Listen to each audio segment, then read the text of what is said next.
Thank you everyone for attending. We're happy to see so many people that are able to attend and find out about this amazing projects that our interns have done this summer. I also see that most of you are very experienced with Zoom meetings, and you've done a good job of muting yourself and also shutting down your videos, which might be advisable. You can choose to leave your video on or not, but it might help with running the symposium videos if you do turn your video off. We will ask that you, of course, unmute yourself when the interns are getting ready to talk for their presentation, but otherwise just leave yourself muted. If you have any questions or any concerns, you can use the chat box, and Kirby Jewell, one of the Sea Grant staff people, will be monitoring that chat box and will let me know if there's any concerns. Not seeing anything on the chat right now. We'll get started. Again, welcome. Let's see here. The first thing that I wanted to do is just talk a little bit about Michigan Sea Grant. I think maybe many of you are aware of Michigan Sea Grant, but some of you may not be. So just a couple of slides that give you an overview of who we are and what we do. We are a part of the National Sea Grant College program that's funded through the National Oceanic and Atmospheric Administration, or NOAA. And sea grants are located in all states that have a marine or freshwater coast. So there's about 33 programs across the US. It's a cooperative program of the University of Michigan and Michigan State University.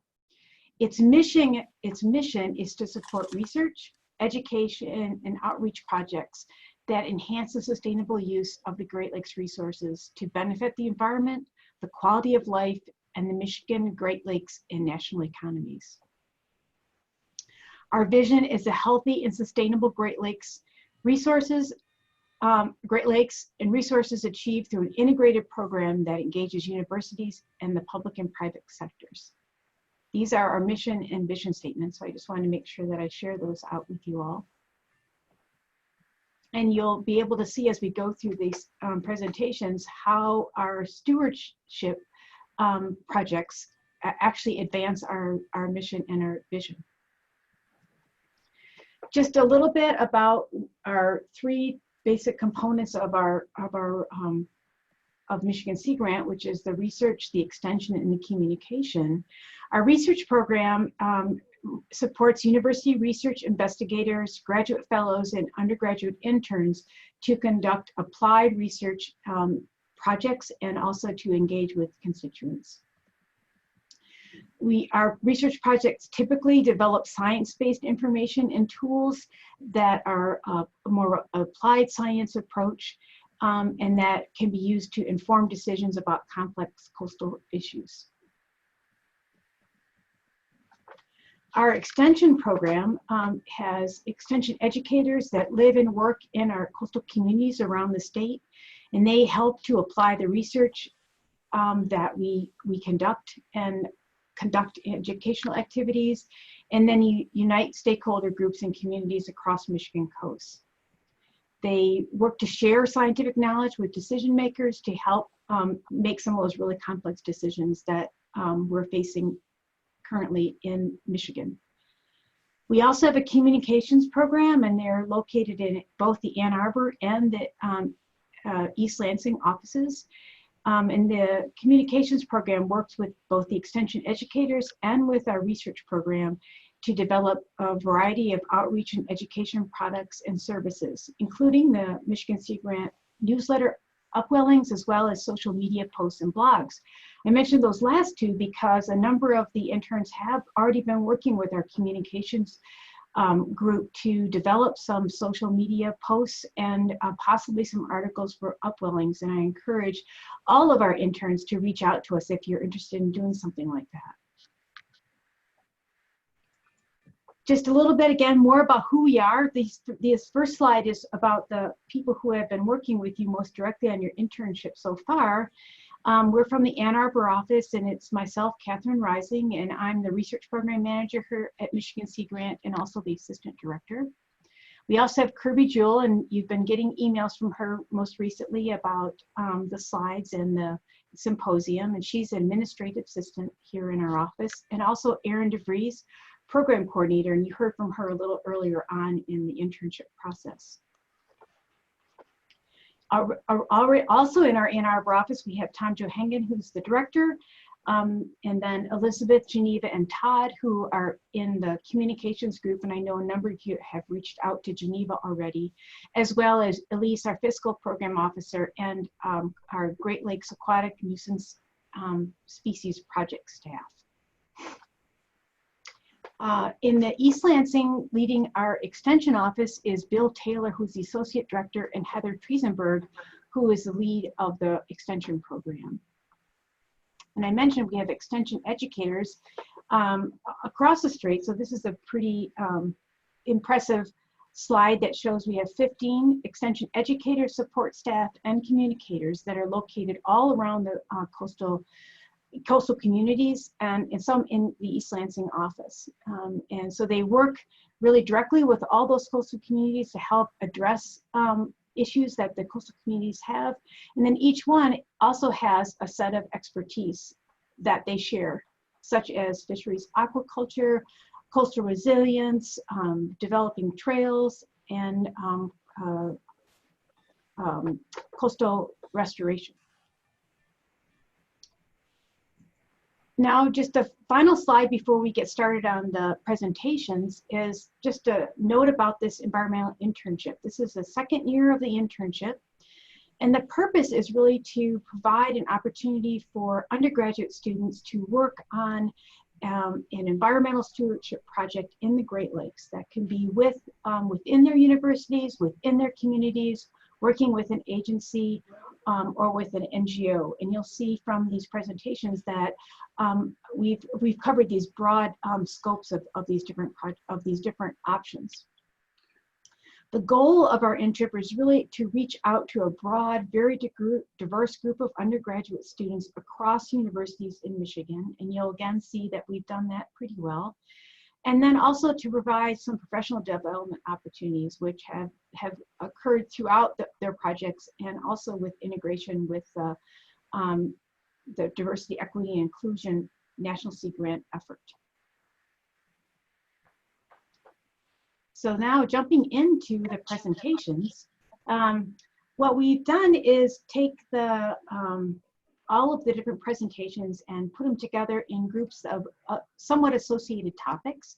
And so there's groups of 3 to 5 students within each of these topic areas for aquatic invasive species, fisheries, ecosystem modeling, and education and green infrastructure. So what we're planning on doing is having these groups of students give their presentations, and then we'll provide 10 minutes after each one. I've got a second Zoom open on my laptop right now. This is Bill, I have a triple Curry, conflict from Bill, 12 to 2, 3 Zoom.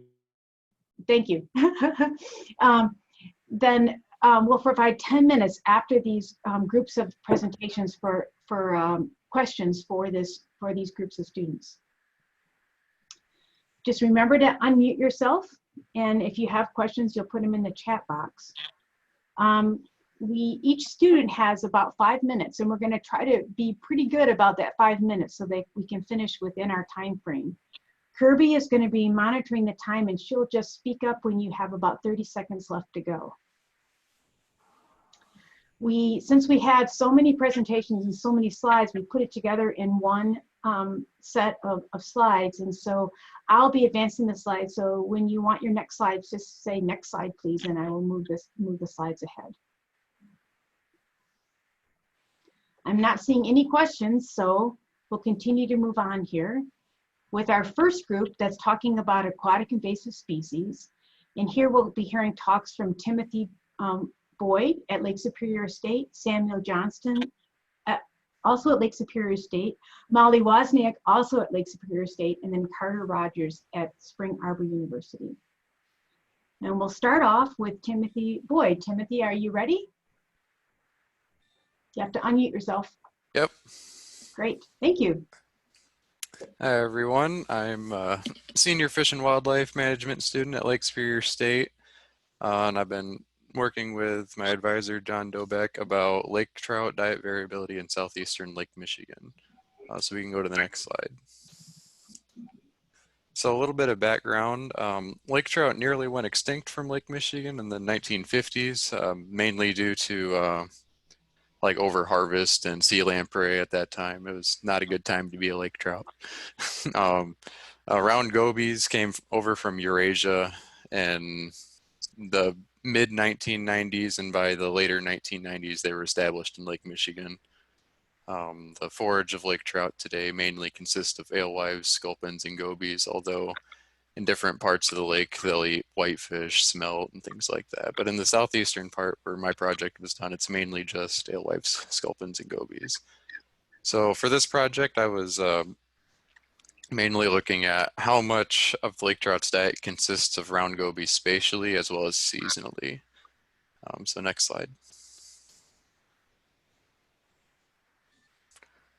So the methods for this project, I collected lake trout from Saugatuck, South Haven, and St. Joseph, and they were caught trolling. So either myself or I worked with hookup charters out of South Haven to get lake trout. So after they were caught, I would weigh them, get a length, a location, the depth of the water, and then I'd go through the stomachs and see what prey species they had, and I'd record the prey length, weight for each lake trout. And then we used an ANOVA to compare the average number of prey items in lake trout across the months using R. So you can go to the next slide. So we had 68 lake trout. The figure on the left shows what they were eating. So I found that the lake trout that I had collected had no round gobies in their diet. They had 54 alewives, 2 sculpins, and 20 unknowns.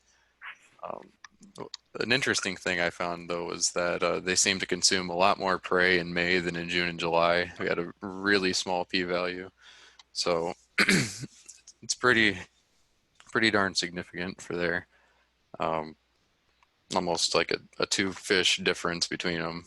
The figure on the right included all lake trout, so even the ones that didn't eat anything. And then the left is just all prey items that we found.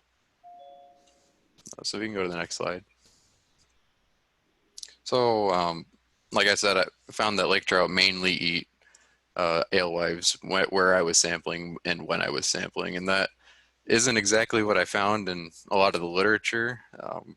There was one article that Dr. Dobeck and I were going through that said that they eat up to 85 or 86% gobies during the year.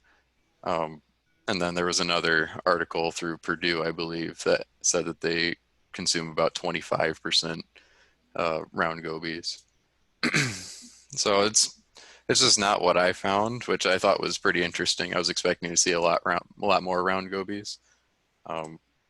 So there's a lot of different factors to why that could be, which brings up another important thing, is that it's important to perform future lake-wide studies over time, just as, you know, more invasive species become established in the lake, and the future of the round goby and the lake trout in terms of that.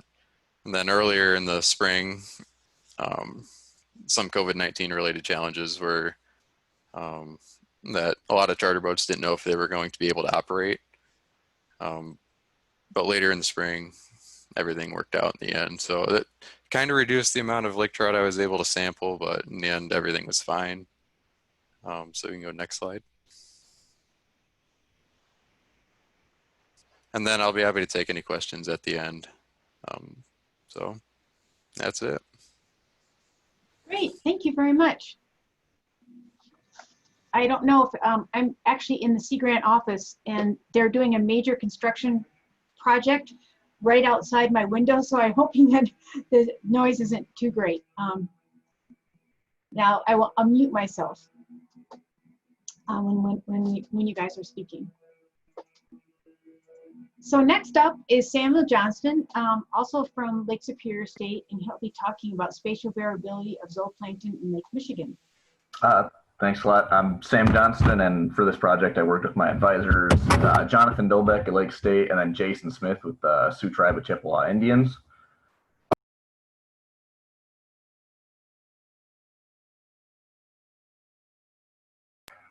Okay, can you hear me now? Hopefully, I think I had myself muted the whole time. I've been looking at spatial variability zooplankton in Lake Michigan with my advisors, Jonathan Dolbeck and Jason Smith. Jason Smith's from the Chippewa Indians and the Sioux. Could I get the next slide, please? Thank you. So a little bit of background. This is all in the context of whitefish because they're very commercially important to the Great Lakes, which I'm sure most of you know, but they're also very culturally important to all of the tribes around the Great Lakes. But lake whitefish have really been drastically declining in Lake Michigan, at least from the 1990s, pretty much. And this isn't just from population; it's also their length, weight per age is dropping, which is not good. And one suspected reason for this is there's lower zooplankton populations, mostly due to zebra and quagga mussels. But they could be limiting recruitment of larval lake whitefish because larval lake whitefish depend on zooplankton to eat during the first couple months of their development.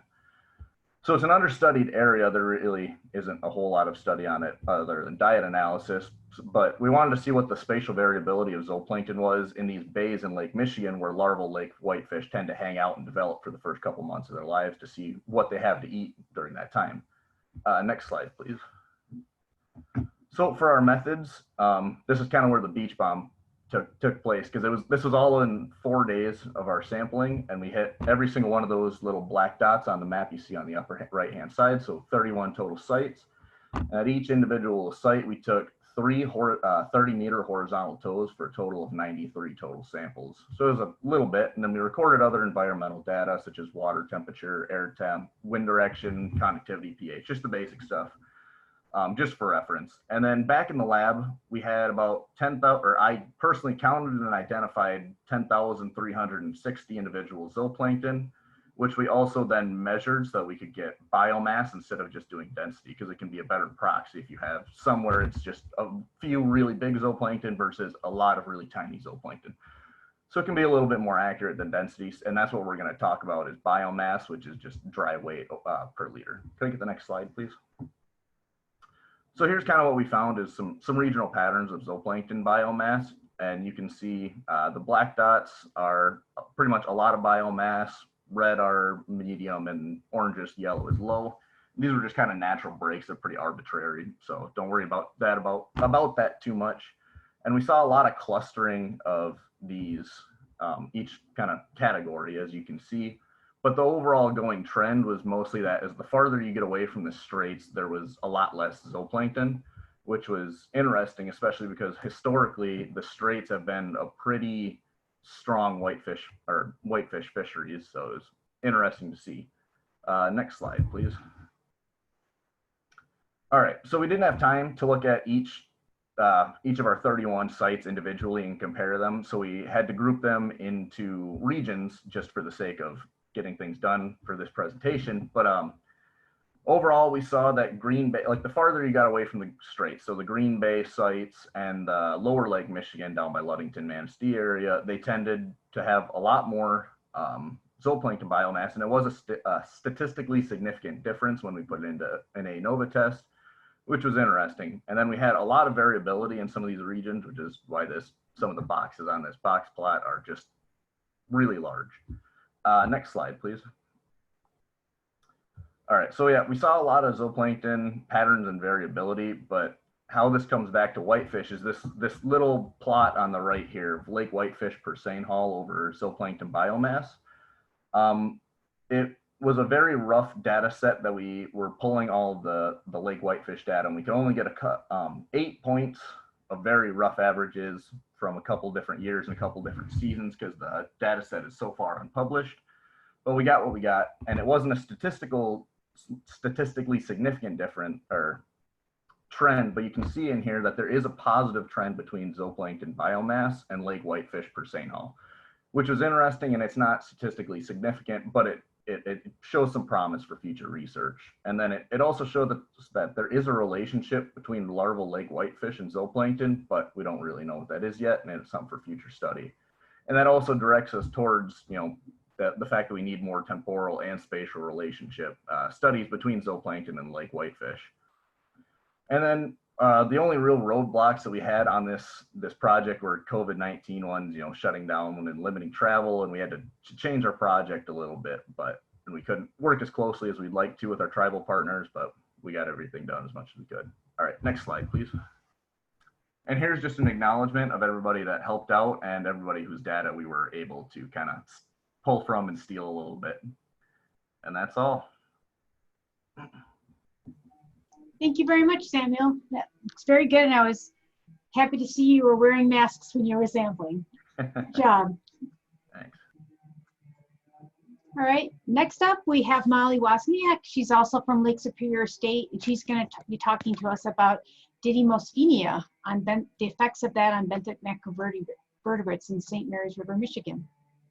Hi, thank you so much. Didymo is also known as rock snot or Didymosphenia geminata. So if I refer to that, that's just what I'm talking about.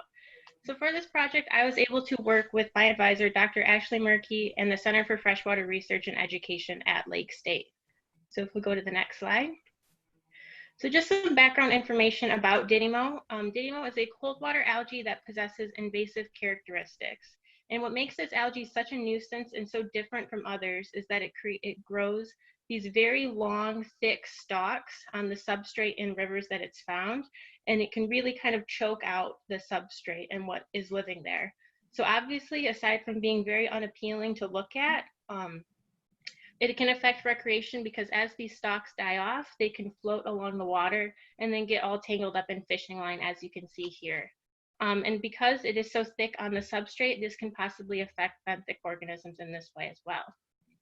Now, Didymo is not unique to the St. Mary's River, although it is the only location in Michigan that it is found. It has invaded rivers across the country, specifically in the Pacific Northwest, as you can see on the map here, and across the world. New Zealand is actually one of the hot spots for Didymo, and where a lot of the research for this has taken place. So if we'll go to the next slide. So for my methods for my project, we did an experimental manipulation in a field setting. We wanted to see if there would be any difference in the number of taxa found in areas with Didymo and areas where Didymo was removed. So I had 5 sites in the Little Rapids of the St. Mary's River. Each had a control and a treatment plot. So we initially sampled for invertebrates and Didymo biomass before any treatment was applied. So all of our plots were sampled. And then after this initial sampling, we came back 2 weeks, we scrubbed our treatment plots clean and then came back 2 weeks later and sampled again for invertebrates and Didymo biomass. And we had a 1 meter plot for each one, and then we divided that into 4 sections and sampled 1 section for each sampling period. So we'll go to the next slide, please. So looking at our Didymo biomass that we collected, we are looking at both of the control plots on the left and then both of the the treatment plots on the right. And as you can see, just between time 0 and time 2, there was a dramatic decrease in the amount of Didymo we collected. I believe this is due to the phenology of Didymo. It reaches its peak blooms in early May, and we weren't able to sample until July. So as it started to die off, there was just less in the area. And even with our control and treatment plots post-removal, you can see there was still a significant amount of Didymo that did grow back. So we'll move to the next slide. And then looking at macroinvertebrate taxa richness, we are looking at the mean difference between the control and treatment plots at our initial sampling and then our post-sampling. So for time 0, we would expect to see the mean difference to be around 1, meaning that the control and treatment plots both had about the same number of taxa found. And then at time 2, we would expect to see the number to be a little bit lower, indicating that there were more taxa in our treatment plots, which is what we found. However, these results were not significant with the t-test that I ran. And then our next slide, please. So in summation, there was no significant difference in the number of macroinvertebrate taxa due to scrubbing our plots. So some of the challenges of this project were just our site accessibility. So a lot of the sites we wanted to sample were just far too deep. And even we tried with our wetsuits on trying to get there, but it just didn't work out for us. But we were able to get some good sites, and then the timing of the sampling working with the phenology of Didymo just kind of altered what we would have expected to see. So now that you've learned a little bit about what I've been working on, if you want to learn more about Didymo, you can visit this website here, which is lssu.edu/cfree/research/rock-snot.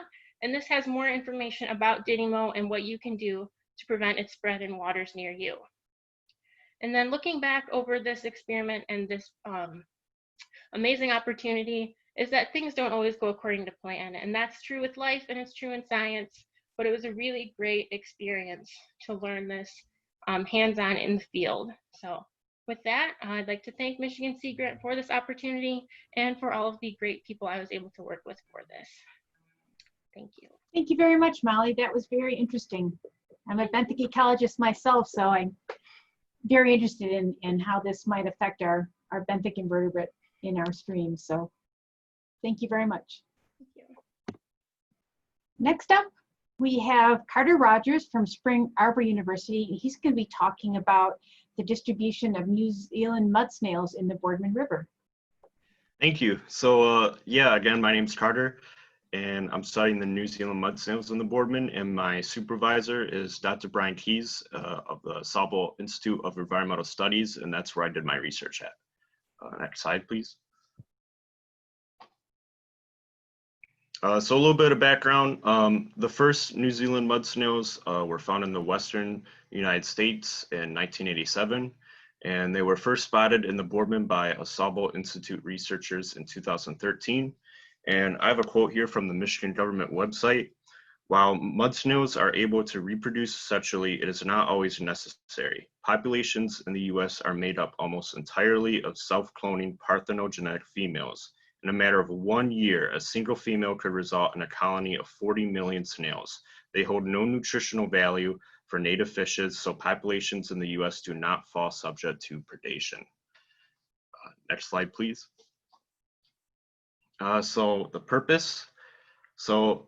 purpose of this research was to study the distribution of the New Zealand mud snails along the Boardman River in northern Michigan and its tributaries, since they were at the 16 dam removal sites over the past few years, which is shown here to the top right. Those were sites that they knew they were New Zealand mud snails at, but they didn't know how far they went up the river. And I wanted to see, how far they went and to the creeks connecting as well, and how they affected the numbers of other macroinvertebrates in these locations. In my methods, I used a Hess sampler, which is shown bottom right here. You can see it's bottomless, so I just put that in the riverbed and I agitated the substrate with my hand, and then the current from the creek or river would push that into the capsule at the end, where I could take that substrate into the lab and look under a microscope. Next slide, please. So this is a map showing the sites. So in the purple here were those 16 dam removal sites, and the blue markers are where I sampled, but I didn't find any New Zealand mud snails. And then the two red in the middle are where I did find New Zealand mud snails. And just like for reference of this map, like Traverse City is up there, top left, and then Kalkaska is over there on the right. And underneath these pie charts here, the first one to the left, those were at the 16 dam removal sites, all the macroinvertebrates, and you can see New Zealand mud snails takes up of more than 50% of that pie graph. And then for the first site, so the first red marker there on the left, that's over 75% of the New Zealand mud snails took up the population there in my sample. And then the second one wasn't as big, but it's still over 25%. I think it's because that's a canoe landing there, so there's a lot of human activity, but it's still a pretty big proportion. And then that last pie graph just shows some healthy competition between the other macroinvertebrates without the New Zealand mud snails. Next slide, please. And so my conclusions are they are highly dense where they are located, but they cannot go easily upstream, and that they were transported into the Boardman at the canoe launch of Fork State Forest Campground near Supply Road along Brown Bridge Road, where that was that second red marker on the map. And so my finding is that fishermen are doing a great job not spreading them. They're cleaning their gear well. They know what's going on. They're listening to the DNR and the signs that they're putting out by the river. And so, yeah, they're just doing a great job not transporting them. And just a few challenges. It was a really hot summer in Waders. One car got broke down on the highway, another got stuck in the sand, but it all went well. And then some of my sampling methods changed. To the right here, you can see some white trays that I used just to see if snails were crawling up on the side, but that wasn't really working. So I just went towards a regular net sampler, which is shown at the top there. Next slide, please. So I just want to give a big thank you to Sea Grant for just this amazing opportunity. I really had a fun time doing this research. And thank you to Assalvo Institute of Environmental Studies and my supervisor, Dr. Brian Keys, for his guidance and help. And shout out to Ava, Andre, and Lily, who were other research interns there that helped me out with my project. So thank you, I appreciate it.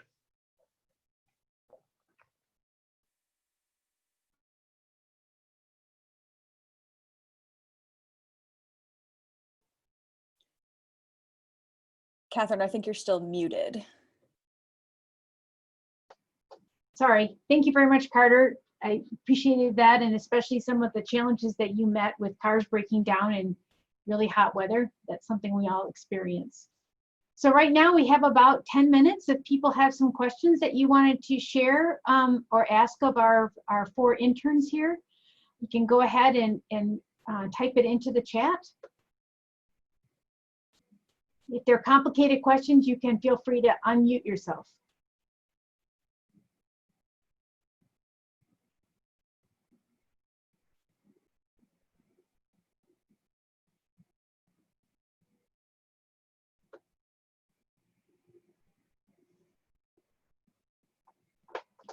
So Carter, one thing I thought was interesting about your samples is how much of a change there was in the EPT with and without the New Zealand mud snails. Do you have any thoughts about that or any comments about that?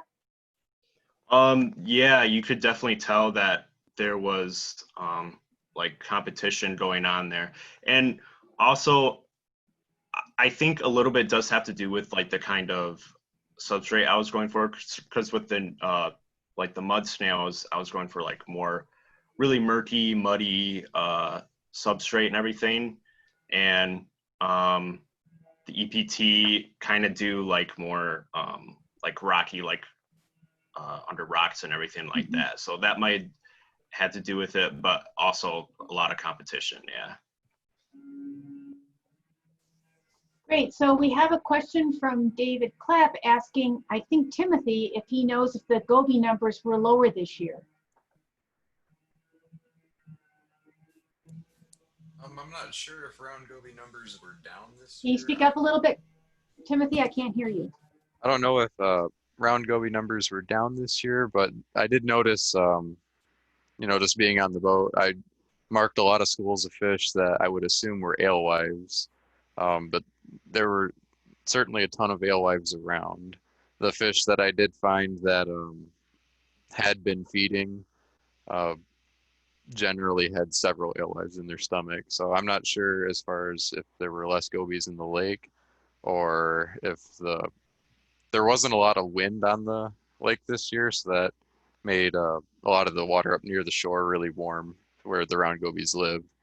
So I'm not sure if the lake trout just didn't go up there because the water was too warm or what. Okay, we have another question for you. This is more about the alewives, and they're wondering, since lake trout mostly ate alewife in May, can you explain that change in June, July that might be related to alewife biology? And as far as May goes, the water is still pretty cold, but it's much colder farther north in the lake. So I would think that the alewives are more concentrated in the southern part of the lake where I was sampling during May, simply because the water is warmer. There's probably more zooplankton for them to eat. And then in June and July, the water's warming up a bit. They're able to spread out and go farther north in the lake. Then, Great. do you know why lake trout consume more in May than the other months? So that probably goes hand in hand with the previous question. There's probably just more of them around in May.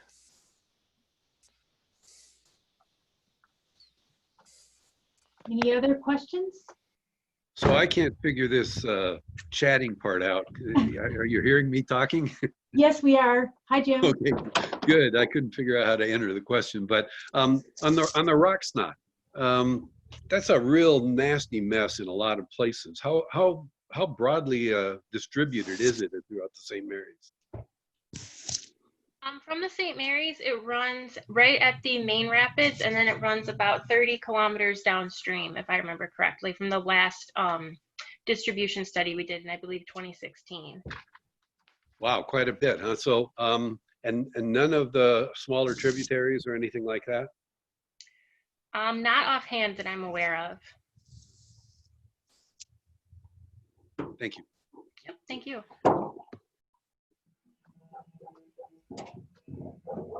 Any other questions?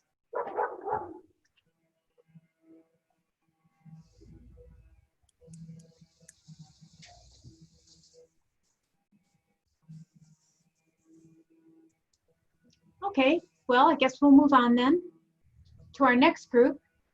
And this is focused on fisheries. And here we have Juliana Gren from LSSU and two students who are working with USGS and the University of Toledo, Savannah Johnson and Lauren Payne, as well as Taylor Rathbun, who is at Central Michigan University, and Kira Matiska at the University of Michigan. So we'll start off with Juliana Gren. Hi, so I'm Julia Gren, and I'm a biology major at Lake Superior State University. Dr. Ashley Murky was my mentor for this project. So Michigan Sea Grant funded my summer experience of updating the Grayling Fish Hatchery. I was the first Anglers of AuSable Summer Research Fellow, which is a new partnership between Lake Superior State University and Anglers of the AuSable. So the internship focused on increasing community outreach while preserving the AuSable River and just providing more educational resources for the area. So to accomplish these goals, my primary responsibilities at the hatchery were to increase outreach materials and author an operations manual. So I devoted a lot of time. Most of my internship was spent on developing strategies and completing projects that would enhance the community outreach initiatives and education outreach stuff at the hatchery. So my first project was programming and trying to install a live streaming trout camera on a portion of the AuSable River. So that project is still in the works. We have to upgrade our Wi-Fi, but when the video is available, it will be live streamed to the Center for Freshwater Research and Education page, the Grayling Visitors Bureau website, and the Grayling Hatcheries website. And that's just important because you can regularly see like 30-inch brown trout just swimming around. So that would be a really cool resource for the community. So another thing I did was commissioning a mural of an Arctic grayling. Oh, I'm sorry, next slide. Forgot to say that. So the next one I did was commissioning a mural of an Arctic grayling on the back of our visitor center. So you can see that what the mural is going to look like in the top left corner. So that's really cool. So it's a local artist. So again, drawing from the community. And that's going to be painted on the back of the newly established visitor center. So I flipped the old admission building into a visitor center where, so it used to be admissions building, selling food there and stuff. So then I also wrote 30 additional indoor and outdoor educational signs. So some of which will go in the visitor center, some of which will go to a new self-guided tour, and a brochure also goes along with that. And then I also wrote some articles for some special interest groups in the area, like the AuSable Property Owners Association and then the Anglers of the AuSable. So that was really cool and it was a good learning experience. And then just updating their website and publishing all of the resources that I made on that. Next slide. So then the last part of my internship was authoring an operations manual. So the manual goes into the rearing process, how to maintain the property, outreach initiatives that I did, so how to maintain those, but also how to take the next steps and develop them further. And also just future improvements for the hatchery, like how they can just streamline streamline their, like how they welcome people, or just how to make the property better. So this document will serve as like a baseline for like the next fellow, so they can just come in and do research projects. They don't have to worry about how to clean the raceway. It's already all laid out for them. So next slide. So there were definitely a lot of challenges along the way. So COVID-19 was a huge one. So our goal was to be open to the public because we're a public resource. So I had to figure out creatively how to keep the guests safe while also keeping myself safe, because an overwhelming majority of our visitors were from out of state and from downstate. So it was installing one-way paths, sanitizer stations, like a guest-free zone, shutting down the visitor center so people couldn't go into a closed space. So that definitely taught me how to adapt to the circumstances at hand, but also creative thinking. So the next challenge I faced was the trout camera. I have very, very, very limited IT skills. So it was hard for me to just like know the next steps. So I had to learn how to ask for help and how to identify the right people that I could go to. And then the next one was, it was just balancing multiple organizations and what their needs and what they wanted to see out of the hatchery. So it was dealing with the Grayling Hatchery Board and the anglers of the Au Sable and the public opinion of what the hatchery should be, while also like Michigan Sea Grant and Lake Superior State. So it was just, I had to find the perfect intersection between all of these different interest groups. And then the last one was really just being spread too thin. I had a lot on my plate and a lot of projects that I wanted to complete. However, I didn't really have the help to do so. I was the only employee at the hatchery for over half of my internship, and a lot of these jobs were like two-person jobs. So it was just learning how to prioritize tasks and do what I can like at the given time. But overall, I completed a variety of community outreach projects and enhanced the hatchery, as well as authored an operations manual. So I faced numerous setbacks, but learned valuable lessons from each challenge. So it was a really great experience that I'm so grateful for. So thank you for that. And then that's it. Great, thank you, Juliana. That was a great presentation, and it sounds like a really challenging but also rewarding experience. Looks like they got a lot out of you. Coming up next, we have Savannah Johnson from the University of Michigan, and she's going to be talking about the ranges of 3 species found within the St. Clair River system. All right. I do not have a webcam on this laptop, so apologies for that. I guess I'll just get started then. Sorry. Hi, I'm Savannah. Oh. Go ahead. All right. I wasn't sure if you were still talking. Apologies. I completed my projects with the help of Michigan Sea Grant, University of Toledo, and of course the people at USGS, and a special shout out to Robin DeBruyne, which was my counselor, as well as Taja. These 2 projects that I worked on entailed assessing the spatiotemporal range of a few species in the St. Clair River system, as well as finalizing a baseline for the lake sturgeon found in the Algonac and Port Huron areas. Next slide.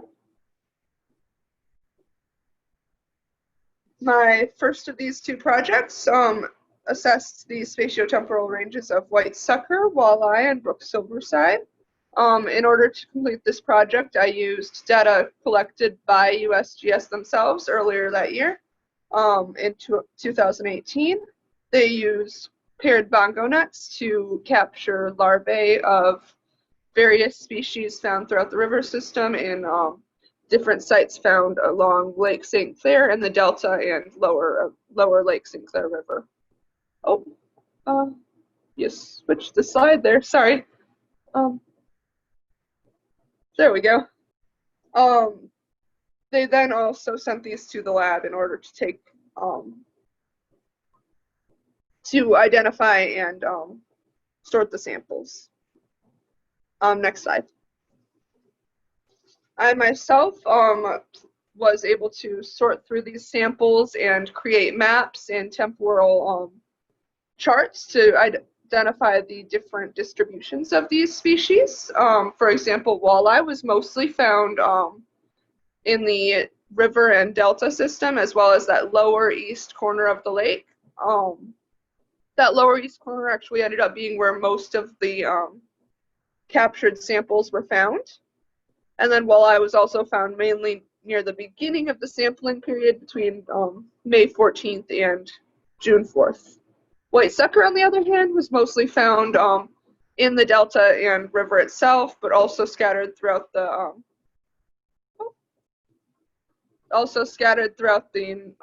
northwestern area of the lake, and temporally was found mostly in mid-May through the beginning of July.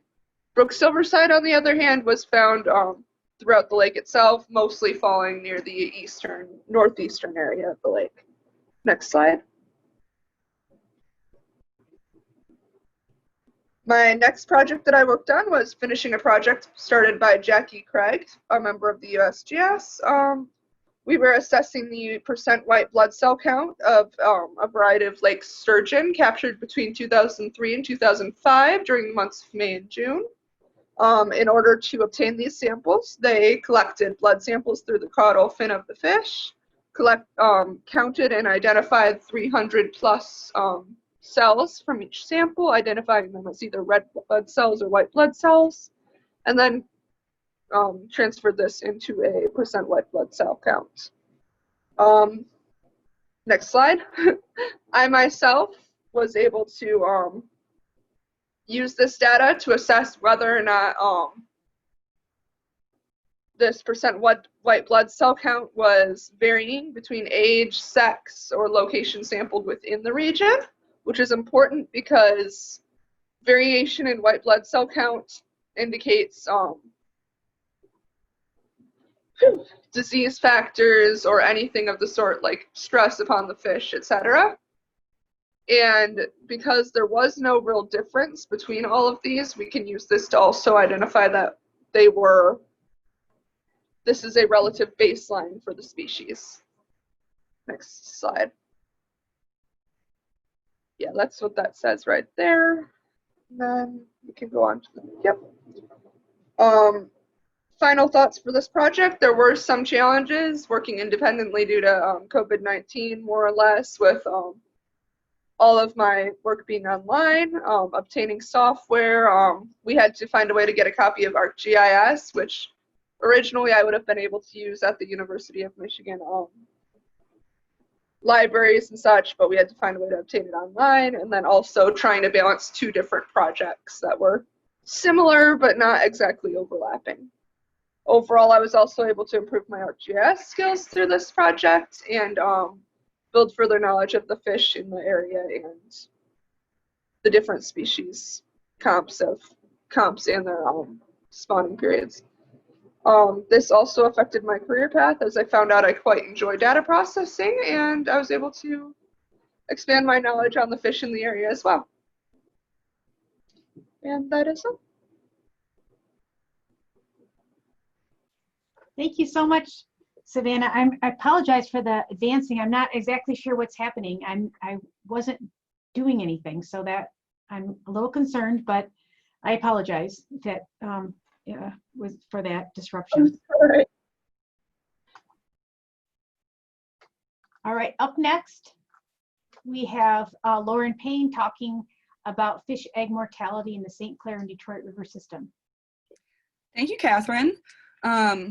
So like was said, my name is Lauren. I am a senior at the University of Michigan, and this summer I was comparing fish egg mortalities between various species of fish in the St. Clair and Detroit River system, with lots of help from the University of Toledo and the U.S. Geological Survey, and special shout out to Robin and Stacy at USGS, who were great help throughout this entire process.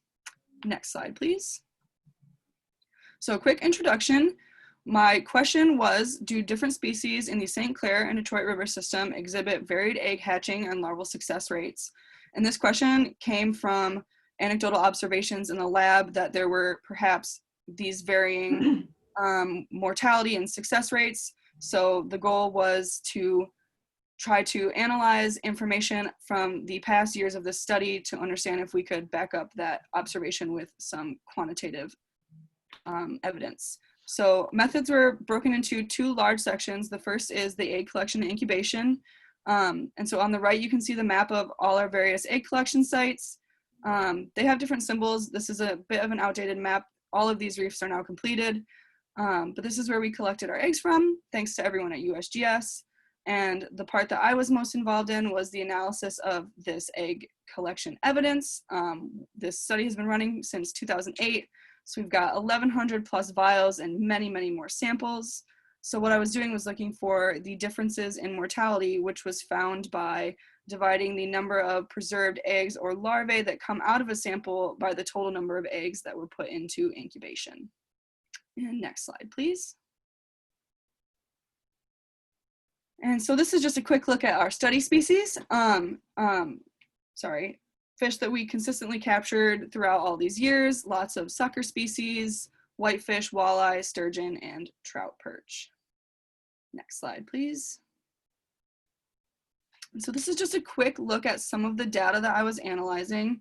This specifically is a snapshot of a daily control log that's filled out as eggs are moving through our incubation system. So at the bottom, you can see this is where we are collecting eggs and they move through as larvae, and you can see the information that's recorded as they move through our system. But the most important stuff that I was looking at were the preserved larvae and egg quantities, which tell me essentially how many of our samples are successfully leaving the incubation system after they're brought in from collection. Next slide, please. And so a quick look at our results. What I'm going to present to you here is taken from 2018 through 2020. This is because there's a lot of gaps in some of the old data, and this is where I thought I could get the most real conclusions with the best supporting data. So what we have on the left here is you can see the species that were sampled throughout these 3 years and their vial frequency, which just means essentially how often they are captured and show up. I wanted to emphasize that not all of these species are captured in equal quantities. So you can see the discrepancies there. And on the right, we have a chart that summarizes the 3 years together and shows us that large sucker species have the lowest mortality rates, whereas small sucker species have the highest mortality rates. And we can go next slide, please.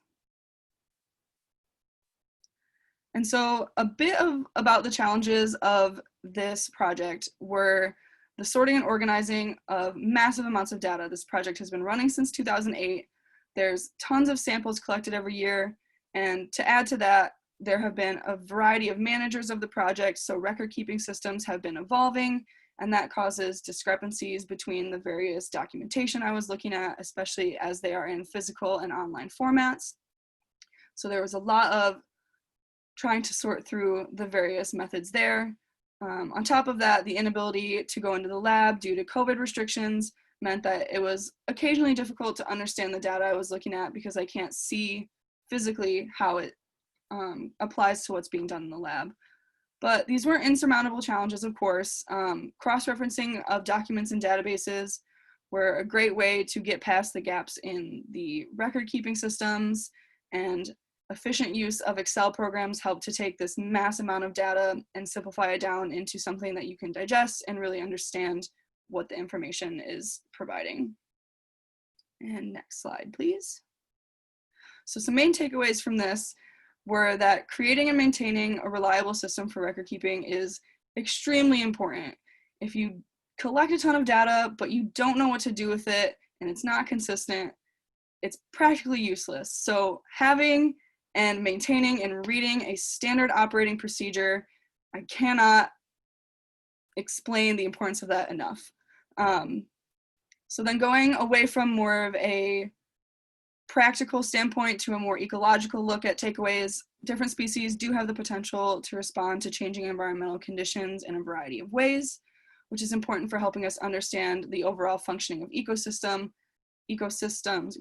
as well as having implications for possible conservation measures when you see how different populations of fish are being affected. And so some future directions are that we're hoping to get all the information from this study into a central and accessible database, accessible to everyone in USGS, so that no one has to go through and sort this information again. And of course, continued collection. This project is moving forward as well as we can with COVID guidelines. So more egg collection data to come. But despite it being different from what I expected, really valuable experience. And again, shout out to USGS, Robin and Stacy, and the University of Toledo for all their help and for bringing me on board this summer. Thank you very much, Lauren. That sounds really interesting and challenging. All right. Next up we have, Taylor Rathbun from Central Michigan University talking about Northern Lake Michigan smallmouth bass fishery. So hi, my name is Taylor and I'm a senior at Central Michigan University. And this summer I focused my internship on the Northern Lake Michigan smallmouth bass fishery. And my advisors were Dave Clapp and Tracy Galarowicz. Next slide, please. So my project had two main goals. The first goal was to communicate smallmouth bass research results with anglers that had reported tagged smallmouth bass or have expressed an interest in the study. The second goal was to understand smallmouth bass fishing pressure in Northern Lake Michigan using creel data. I used creel data from the 5 ports that are highlighted in red in the map on the left, but creel surveys are done at all of the black points also. So the map on the right shows the 3 locations where smallmouth bass are tagged, and these locations are Beaver Island, Grand Traverse Bay, and Waugoshance Point. Next slide, please. So to communicate with anglers, I either called them or emailed them information about the tagged fish that they caught. The information I communicated to them was where their fish was tagged, the date it was first tagged, and the length and the weight of the fish at the time it was tagged. I also sent them information about the study if they said that they wanted to know more, which a lot of them did. I then put their information and the information about their fish into an angler report database. During the summer, I also worked on creating an infographic with information about the species, regulations, management, background of the study, results of the study, and some creel survey information. This infographic will soon be sent out to anglers, fishing groups, marinas, and a few other places.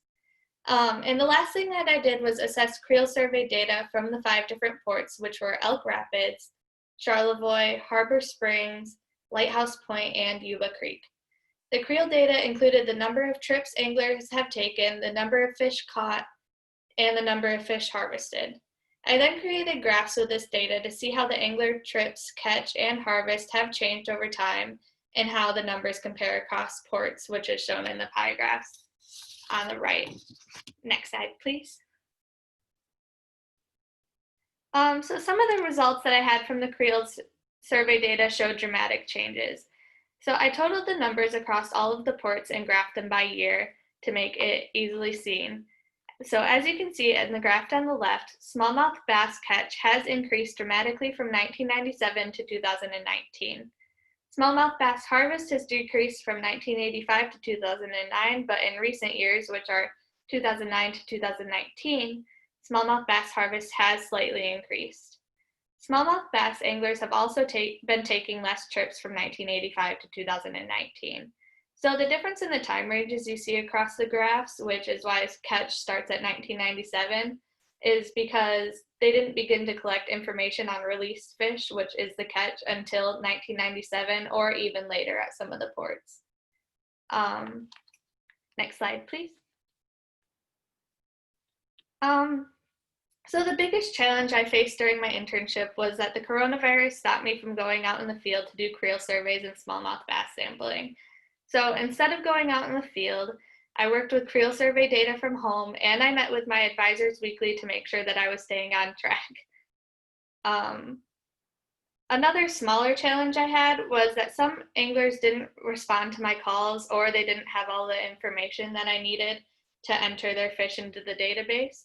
So if they didn't have all of the information, I would just inform them that in the future we needed the tag number, tag location, date the fish was caught, and status of the fish, which was if it was released or not, and if the tag was still attached to the fish. So my biggest finding was that communication with anglers is very important.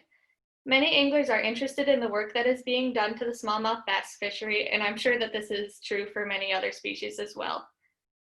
The infographic I created, which you can see on the right, is not complete yet, but will be soon. And it should dramatically improve the transfer of information to anglers. It is easy to read and understand, and it will hopefully show anglers the work that has been done to manage the smallmouth bass fishery. I hope that it'll also lead to improvements in the accuracy in which smallmouth bass tags are reported. I'm sure many anglers don't bother to report tagged fish they catch because they don't exactly know what the tag is for. Also, sometimes they might not even bother reporting the tag because they don't have their phone with them to snap a picture or something to write the number on and can't remember the tag number, so it doesn't get reported. I also had anglers this summer that were reporting the phone number instead of the tag number, so if they see the infographic, hopefully they will know the difference between the phone number and the tag number because I have included a picture of what the tag looks like and labeled it. And overall, I hope that by reading my infographic, a lot of questions that anglers have can be answered and that it is easier for them to get the information that they want and need. Thank you.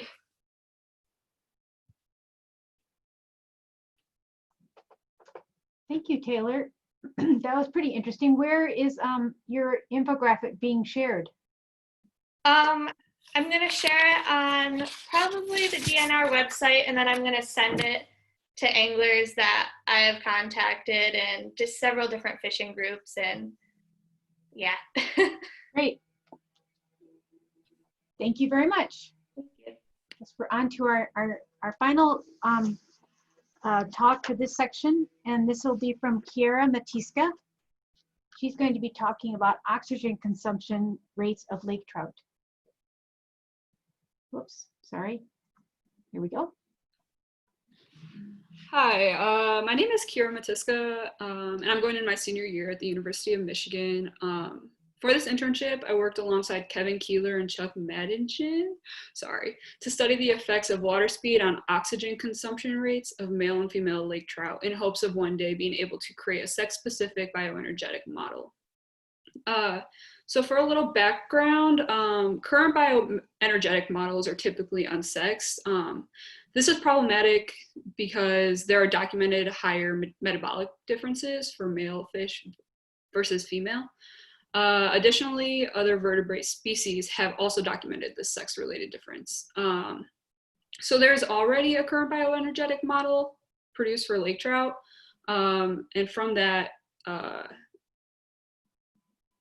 they have found respiration coefficients for RA and RB to be 0.00463 and 0.295.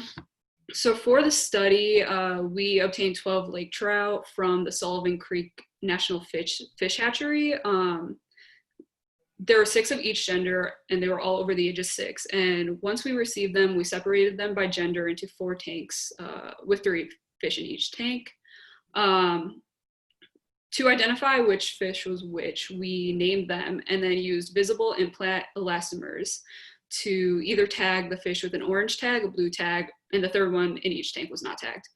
And each fish was anesthetized for tagging, weighing, and measuring. So then for oxygen consumption measurements, we had 12 trial sets, 1 set per fish, and there were 4 tests within each trial set at 4 different speeds. The speeds were 20, 30, 40, and 50 centimeters per second. The tests were run with a swim tunnel in which each fish was acclimated for 48 hours before each test set, and each test was run between 30 and 40 minutes, and the first 2 minutes were removed to eliminate inconsistencies in the data. The statistical design was set up as oxygen as the dependent variable, sex as the independent variable, and water speed as a covariate. So because of that, we decided to run an an ANOVA and an ANCOVA test.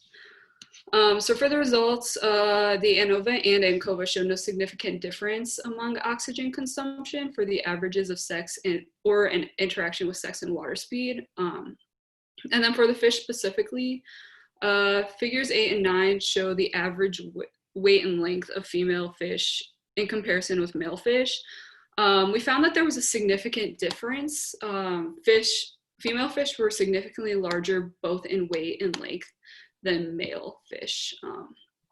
And then in terms of water speed, we found that at 20 and 50 centimeters per second, female had higher oxygen consumption rates than males, and at 30 and 40, males had a higher oxygen consumption rate. That can be seen in figure 10. So for speeds, 20, 30, and 40, we used all 12 fish. However, for the 50 centimeters per second, we used the 6 female fish, and then we used 5 male fish due to inconsistencies and errors when running the trial. And then in figure 11, you can see how as we increased water speed, oxygen consumption rates also increased, which is what we expected it to do. So after collecting and analyzing all the data, we found that females are significantly larger. However, there was varied levels of oxygen consumption. Therefore, we are unsure whether size has a significant impact in water consumption or in oxygen consumption. So for further studies, including body condition and including body condition and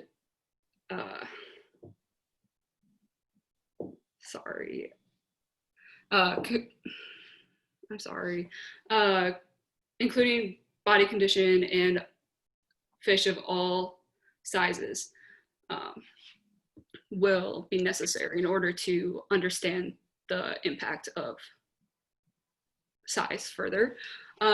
Additionally, with only 12 fish and 1 trial per fish, we did not have enough power to be able to accurately estimate RA and RB for both males and females. And if we were going to compare that with the original model, they had a total of 578 observations, which is a significant amount more than what we produced.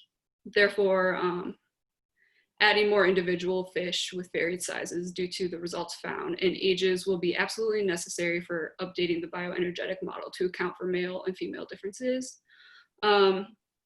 So some issues that occurred during the internship, obviously COVID was a big one, as it was for, I'm sure, everyone. I couldn't get into the facility to actually run tests myself. So Kevin ran the tests, and then we met periodically once a week usually to go over the data and discuss different factors that could affect oxygen consumption rates. Yeah, so thank you. That's about it. Great, thank you, Kara. Let me see. Oh, good, I'm not muted. Thank you very much.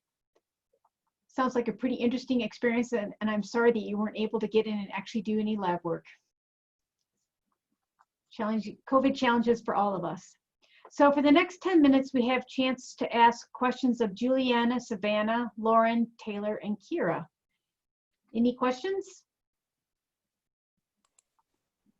Hi, Catherine. This is Mary Bowling, educator with Michigan Sea Grant in the metropolitan Detroit area. And I had a question for Lauren. Lauren, I'm wondering, with your fish mortality project, did you also look at not just the artificial reefs that were created, but any sampling that was done off the reefs or at some sample locations that were not artificially created? Yeah, so as far as I know, all of the samples that I was looking at were collected at these reef locations. So yes, they're all, I believe, are at these artificial reefs. Okay, so no control sites to see if there was any difference between the reef mortality rates and other locations. Yes, I think that is correct. Okay.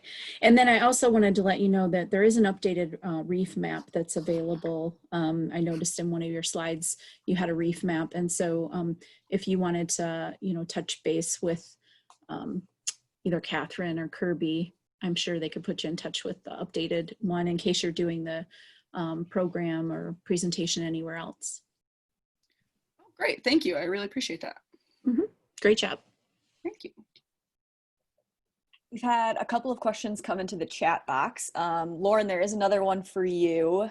Did you see any interesting patterns in mortality across years within, I think it's supposed to be species? So as I was saying, the conclusions that I talked about were from 2018 to 2020.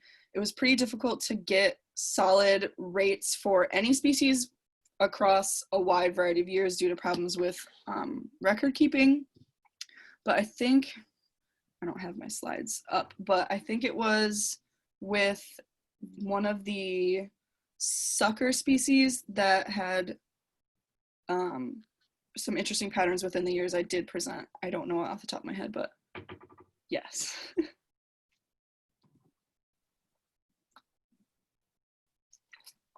Great. And then Julia, we have a question for you. At the Grayling Fish Hatchery, do you currently have Arctic grayling being reared, or is that planned for the future? So right now we don't have any Arctic grayling. We have 1,300 rainbow trout. I know it would be like a dream of the Grayling Hatchery Board to raise grayling there. So maybe in the future, but not right now.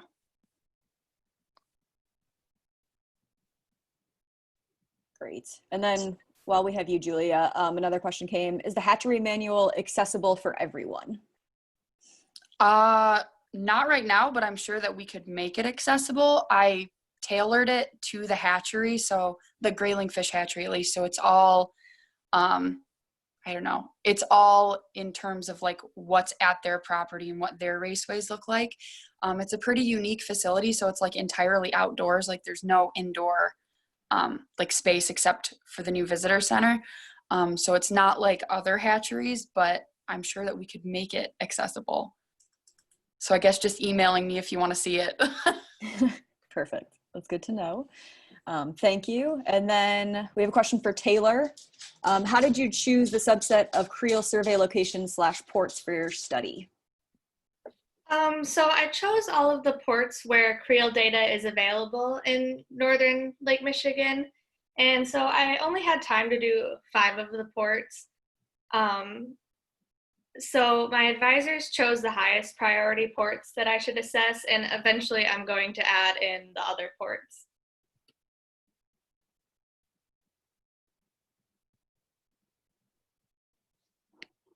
Perfect.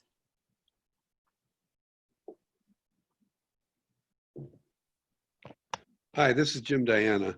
On the lake trout study, the difference between males and females that you would expect would be when females were ripe in particular. So what was the reproductive status of the fish you used? I believe that they weren't, I'm not sure. I don't believe that they had reproduced previously. And I don't think they, I honestly don't know. I'm sorry. It's okay. Yeah. I don't think we specifically chose lake trout though that weren't reproducing. I don't know if that makes sense.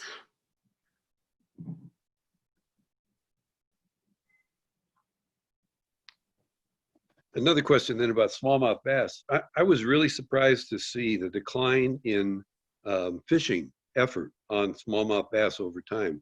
It's become such a popular thing and so heavily advertised in northern Lake Michigan that it amazed me to see that difference. Yeah. Any ideas as to why? I don't know why right now, but I'm continuing working with this data over the next year or semester, so I hope to find that out too.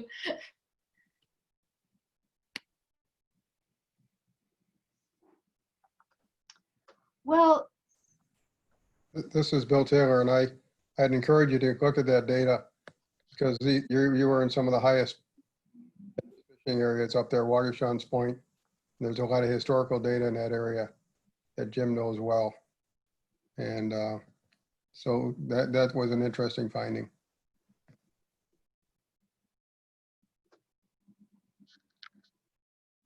Well, thank you very much for all these really great questions. We thought we needed to have a little bit of a break, so we'll have a 10-minute break that puts us coming back at right about 1:30. So let's be back here at 1:30.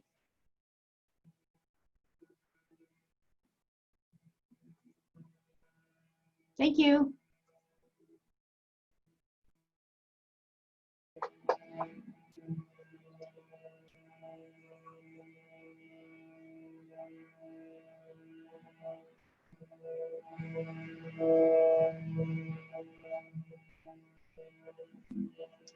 Well, welcome back, everyone. Hope you had a good 10-minute break there. Our next group of presentations are loosely focused around ecosystem modeling. And we have presentations from Abigail Meyer from the University of Michigan, Victoria Vo from Eastern Michigan University, and Aidan Navari from Central Michigan University. So first up is Abigail Meyer, and she's going to be talking to us about spatial dynamics of native wetland plant communities in resisting evasion. Take it away, Abigail. Hi, everyone. Like Catherine said, I'm Abby Meyer, and my research was advised this summer by Dr. Bill Curry. We're both from the University of Michigan. The research focus is on the spatial dynamics of native wetland plant communities resisting invasion. Next slide, please. Great Lakes coastal wetlands are being invaded by Phragmites and Typha in high numbers, helped by the high nutrient inflow levels into these previously low nutrient wetlands. Wetland invasion reduces native plant abundance and plant biodiversity, and it also harms wetland habitat. We hope through this research to understand spatial mechanisms of native plant communities in resisting invasion by these species. And hopefully with this knowledge, we can benefit wetland managers in their selection of native communities to best biotically resist invasion. Next slide, please. So the research this summer was conducted using the Mondrian model that was created by Dr. Curry and his associates. Mondrian is a mechanistic, stochastic, agent-based model. So basically each individual plant is modeled individually. I produced 1,086 total runs for the research this summer, and each run simulates a wetland for 30 years, with the native community establishing for the first 15 years, and then the invader being introduced at year 15. Data analysis was completed in R, and the spatial statistic used was Moran's I. A graphic to explain the Moran's I statistic is in the bottom right of the screen. If you imagine the dark squares as the native species, as Moran's I approaches -1, the native species is more evenly dispersed throughout the wetland.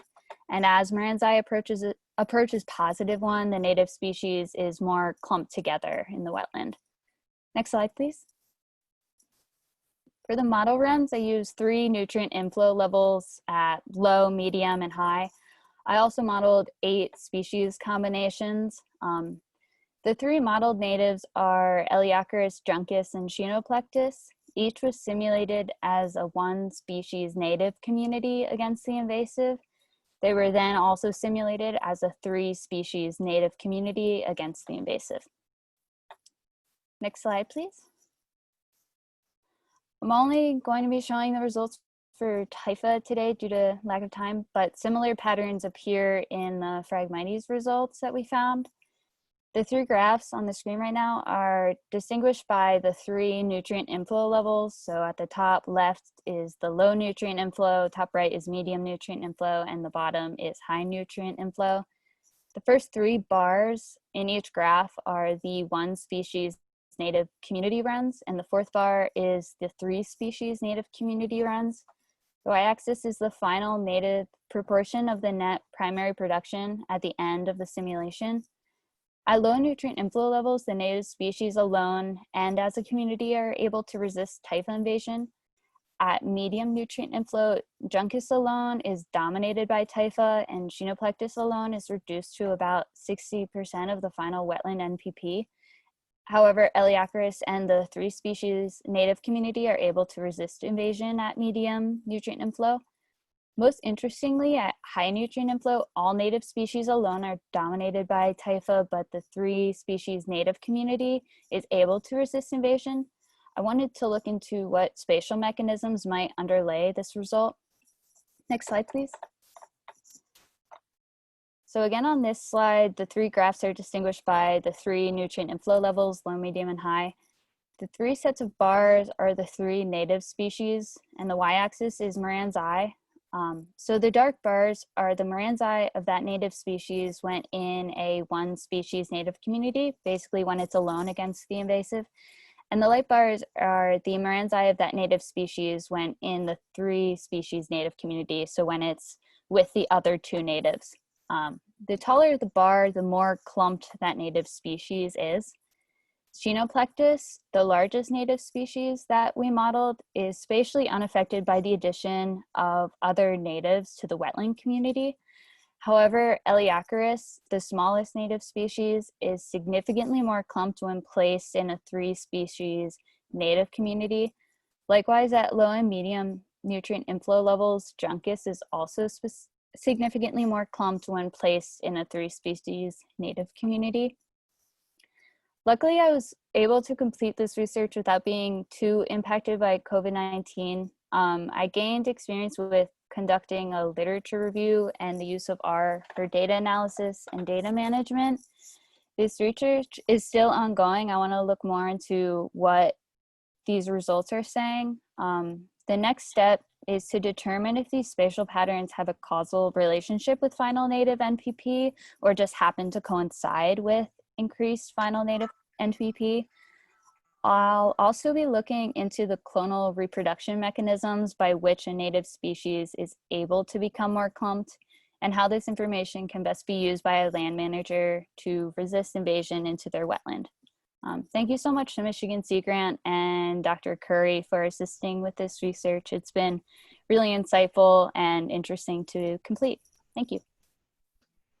Thank you, Abigail. That was very interesting. And I forgot to mention at the beginning that Abigail was also an intern in 2019. So we were excited to see where she was going to take this modeling experiment in the next year. So we're happy to support you. Thank you. All right, next up, we have Victoria Vo, and she's one of the 2 students that's talking a lot about herpetological research, and her topic is occupancy of rare herpetofauna and community outreach. Yep, so thank you, Catherine. I'm Victoria, and like Catherine said, my project with HRM, Herpetological Resource and Management, was on the occupancy of rare amphibians and reptiles, collectively known as herpetofauna, in Michigan. I had 2 components to my project.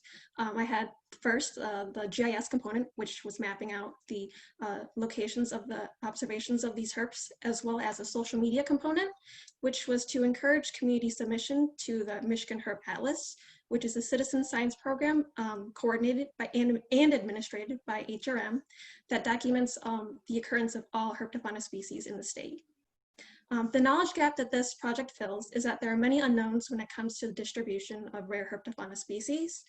Each species obviously has an ideal range of ideal habitat as well as ecology, but within these ranges there are areas that do not currently have observations according to the Michigan Herp Atlas.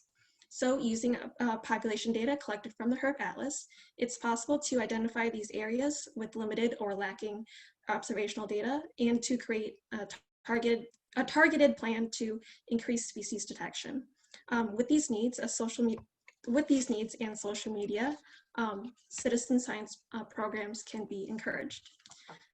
So to do this, I analyzed the observational data from the Michigan Herp Atlas for 2 rare species, the Eastern Massasauga rattlesnake and the Eastern box turtle.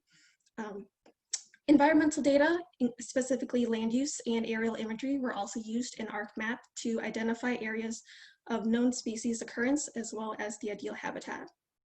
Using the known ranges, I identified areas inside the ranges that were lacking or had absent observational data. My social media component was pretty much me creating a posting schedule from the Michigan Herb Atlas Facebook page, and I consistently tracked the community engagement for that duration of time.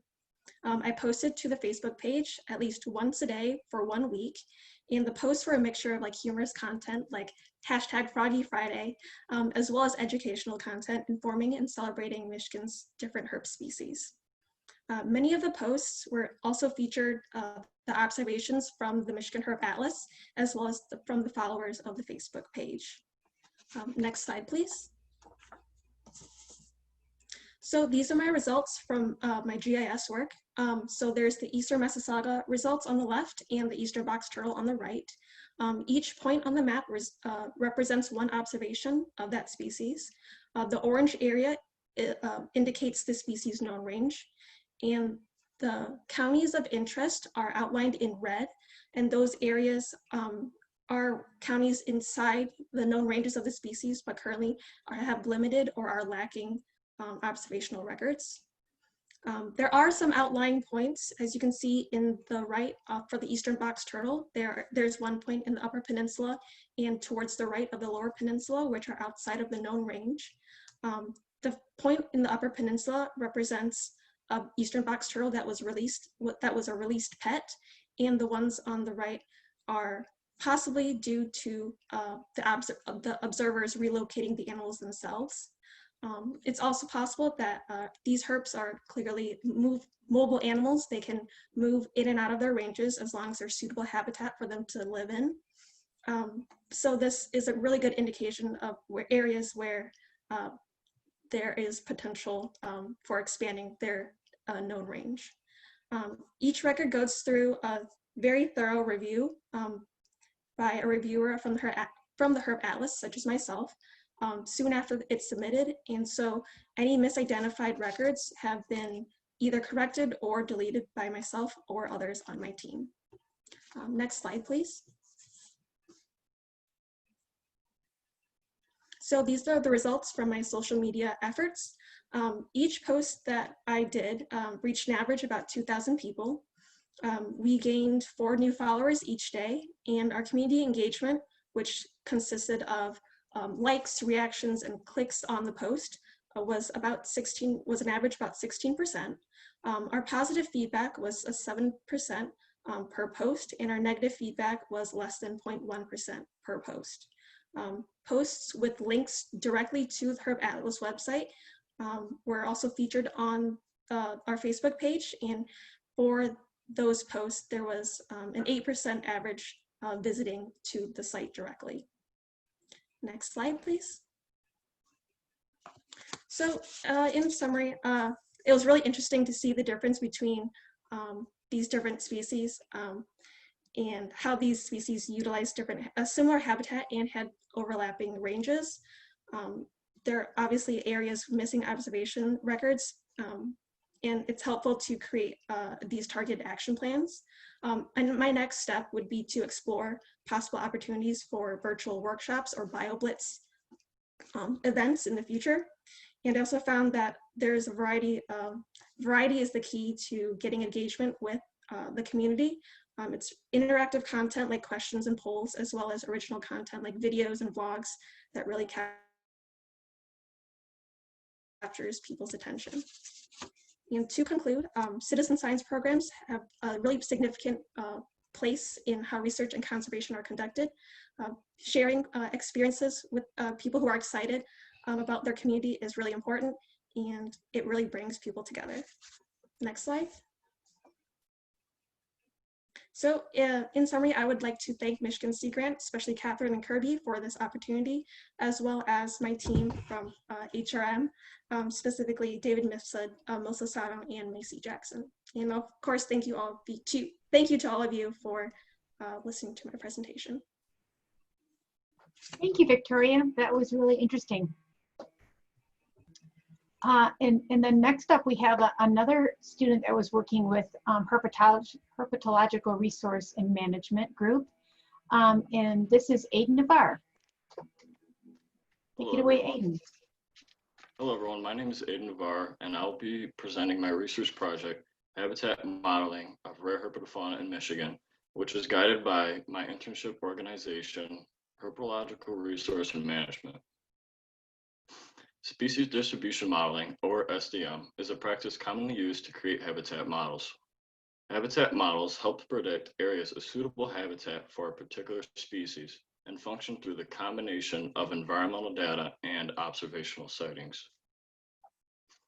My project utilized SDM in conjunction with the Michigan Herpetological Atlas, a citizen science database with over 300,000 records, to develop habitat models for select reptile and amphibian species.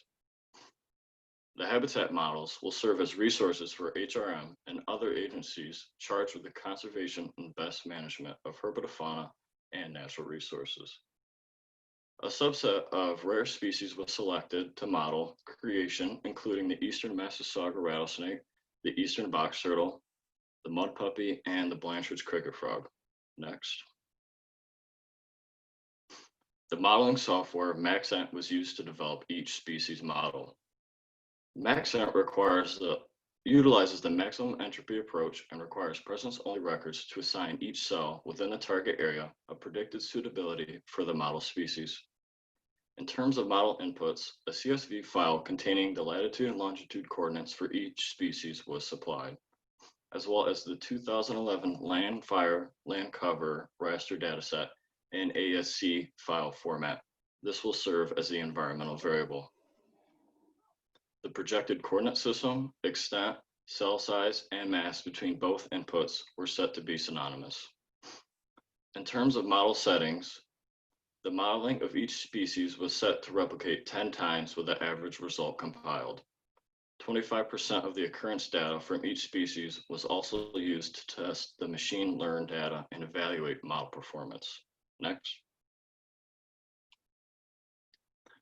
Shown are the final results of the model analysis for each species, beginning with the eastern box turtle on the far left, followed by the eastern Massasauga, Blanchard's cricket frog, and the mud puppy. Warmer cell colors represent higher values of species probability. Next.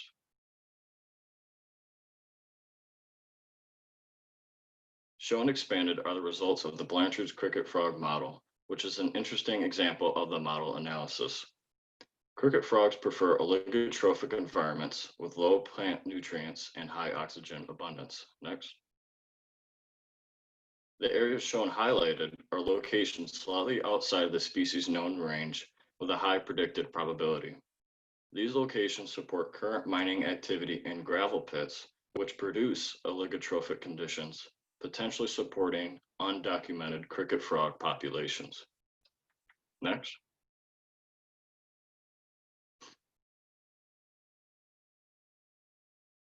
After analyzing the results, the species habitat models created by Maxent are maps of large-scale habitat suitability.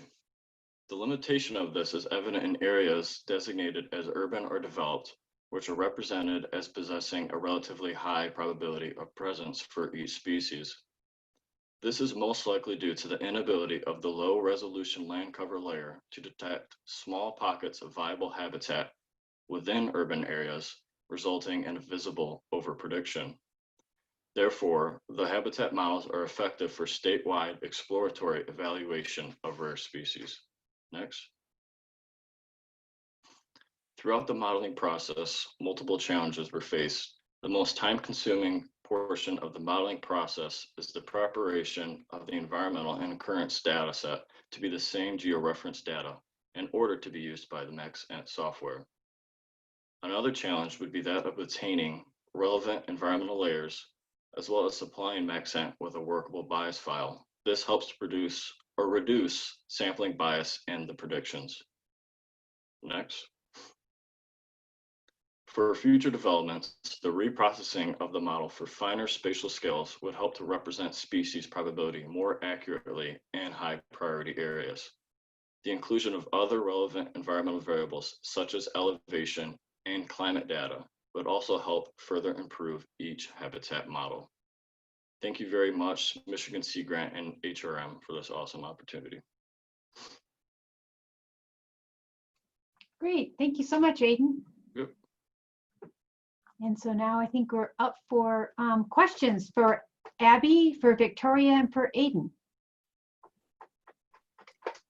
We did have one question come in the chat box so far. This is for Victoria.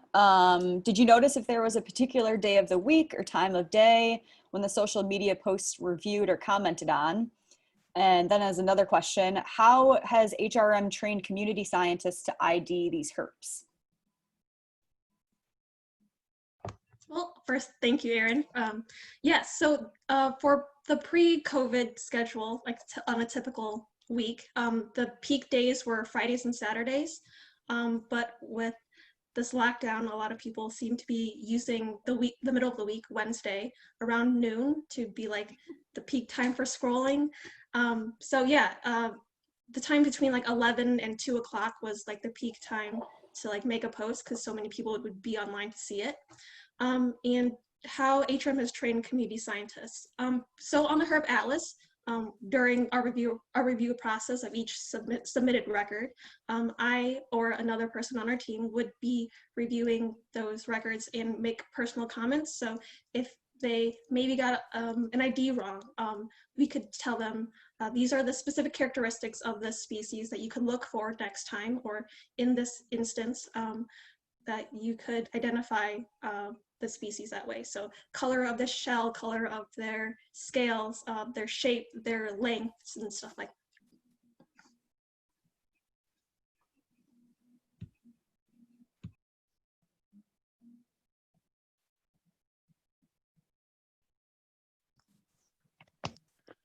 Hi, this is Jim Diana. I got a question for Aiden.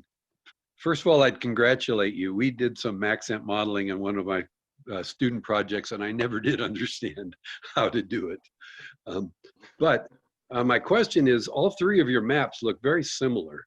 And I wonder how much the distributions are dependent on people going out and collecting data. And it seems like the areas that you show high distribution or strong abundance are areas that are also more populated parts of the state. Yeah, so that's what I touched on earlier when I discussed the limitations of my model. And that would mostly be because I used a low resolution land cover data set in order to cover the entire state of Michigan.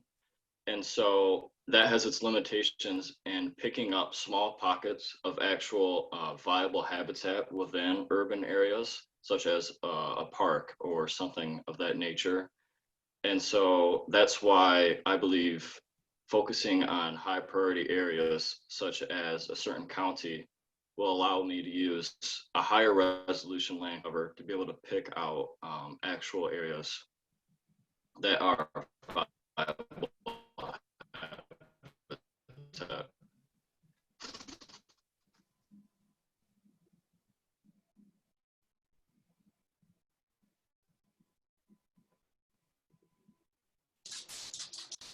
Any further questions?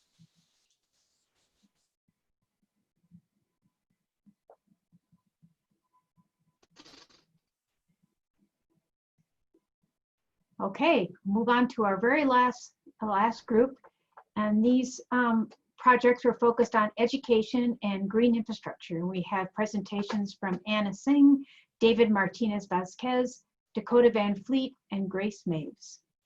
We'll start out here with Anna Singh, and she's going to be talking to us about plant transpiration and survival in urban rain gardens.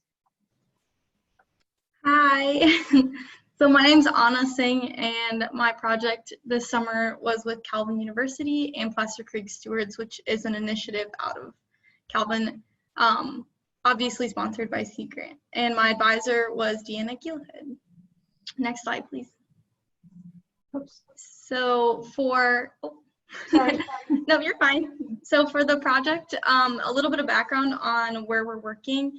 So the Placer Creek watershed is a tributary to the Grand River, which is one of the major waterways into Lake Michigan.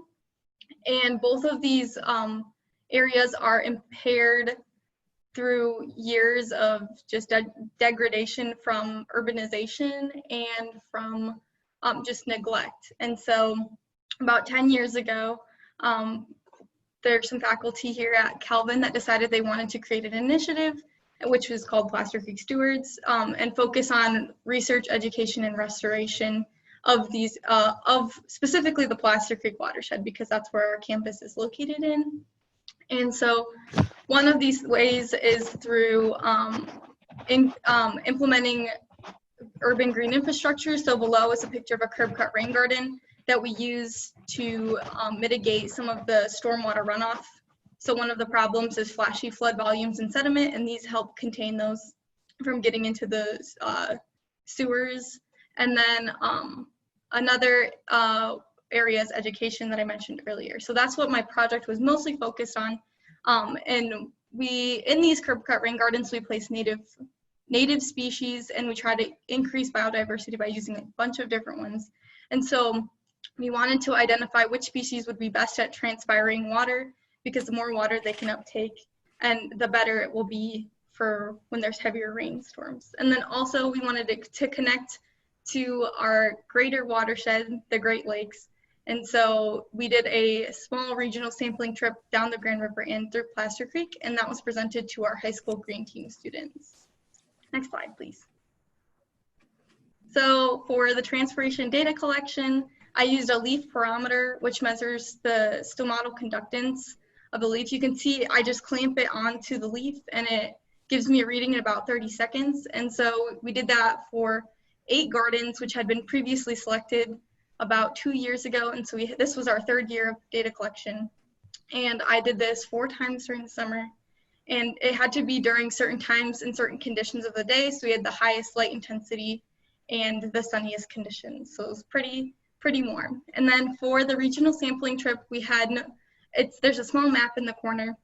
You can see we started at Grand Haven, which is the mouth of the Grand River, and then worked our way down through the headwaters of Plaster Creek. So we had 6 sampling sites total. We just did some basic water sampling procedures, so pH, conductivity, temperature. And then I also sampled for E. coli and ran those plates and counted those colonies. Next slide, please. So these are some preliminary results. I still have a few weeks left. So this is just some data from the native plant transpiration rates that was collected from one day, and these are just all the averages from all of the gardens in one day. I'm hoping in the future to put those into a model, and I'll have some time this fall to do that, but right now this is just what we're looking at. So there's no statistically significant differences because I didn't run anything yet, but you can just see that there's some that are similar, and then there are some that are really bad and compared to each other. So these trends were seen in all 4 data collection days that I collected, and in some of the previous research days from previous years. And then for the regional water sampling trip, something that was notable was there were high levels of E. coli in both of the trips I did. So I did this twice during the summer because we have 2 green team sessions of high school students. And then I included a little bit of what my slides look like, so you could see that. And then I also created a educational video to show, because it wasn't in the original plans to have them sample alongside us, but that wasn't possible with COVID. And so I was able to share that with them. And then also there's a local watershed organization called ELGRO, and they have a data repository for the public and other researchers to access. So all of my water quality measurements were submitted to them. Next slide, please. So in conclusion, we obviously face some COVID obstacles with not allowing the green team to sample with us, but we were still fortunate enough to have them working alongside us with our protocol. So I could give them a presentation in person, which was great. But other than that, I was able to get all of my research done. It's just working on that data analysis and processing, which 3 years of data is a lot to go through. So I'm hoping this fall I'm gonna set up a model and run it with another intern And then the plan is to get published and get that data out there for other people to see. And then next slide. A little lessons learned. You can see me presenting here, but I just wanted to thank everyone who I was able to work alongside and for this opportunity. And something I learned was to be flexible and adaptable to the situation, because obviously in this time that we live in, things are a lot different. So just being on your toes and being willing to change your plans. So yeah, thank you. Great, thanks, Anna. I was happy to see that your butterfly weed was doing its job and attracting monarchs there. Yeah, it's pretty great. Actually, that garden has a lot of butterfly weeds, so I was glad to see one on there. That's great. All right, up next, we have David Martinez Vasquez. He's also from Calvin College, and he'll be talking about tree planting to inhibit reed canary grass growth and watershed education.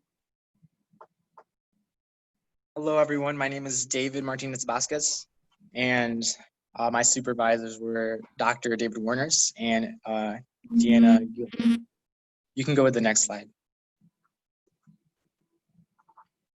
So for my project, there was two parts.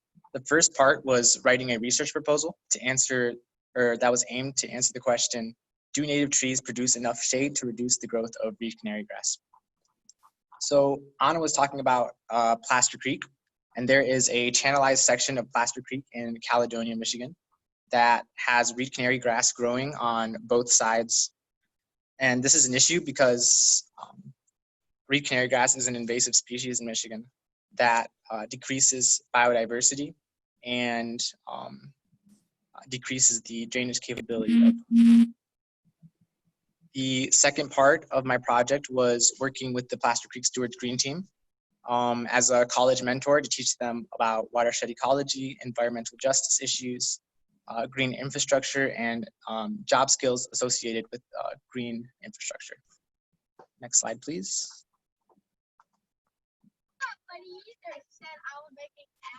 So for our research proposal, we designed an experiment in which 220 trees will be planted to assess which species of native Michigan trees do best at inhibiting the growth of reed canary grass. So we chose 7 specific species, and those species are tulip tree, red maple, hackberry, bur oak, black walnut, sycamore, swamp white oak, and I think silver maple was one. These trees will be planted in along the creek in single species clusters of 4, so it forms a square around the reed canary grass. And this will be done in the fall, the planting itself. Once the trees are established, we will collect reed canary data and tree performance data to see if the shade is actually inhibiting the growth. For the green team, educating the students involves helping them identify native plants, going seed collecting with them, working on restoration projects with them, and talking to them about college, especially the seniors and juniors of the group who are thinking about going to college soon. The students also had the opportunity to meet with different environmental professionals and other college students like Anna, who discussed their work and experiences. Next slide.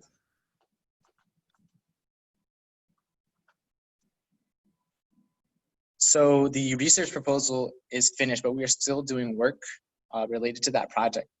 So today, we actually went and collected some baseline data.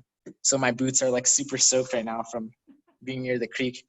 But we collected some reed canary grass samples, and we're gonna get some biomass data from that this coming week. This coming week, we're also gonna stake some trees, or stake tree locations so they know where they're gonna plant them. Plaster Creek, the green team, finished last week, and it was a great experience. I got to meet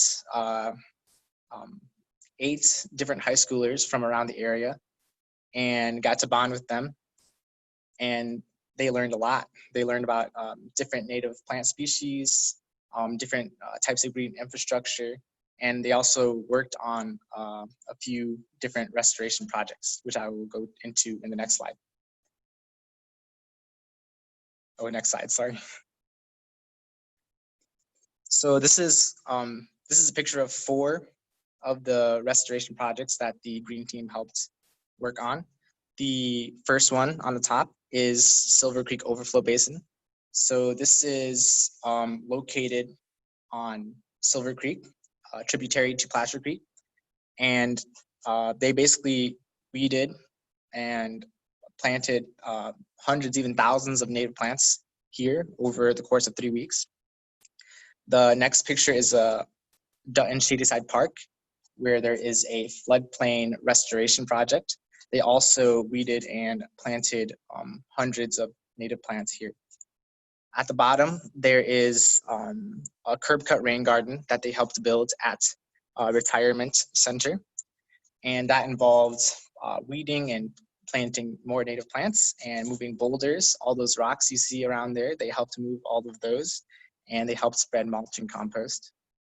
On the bottom right, there is the beginnings of a butterfly garden at Sherman Street Church. And yeah, they helped set that all up, which was pretty great. Next slide, please. So there were a few challenges going into the summer. The first was my lack of knowledge.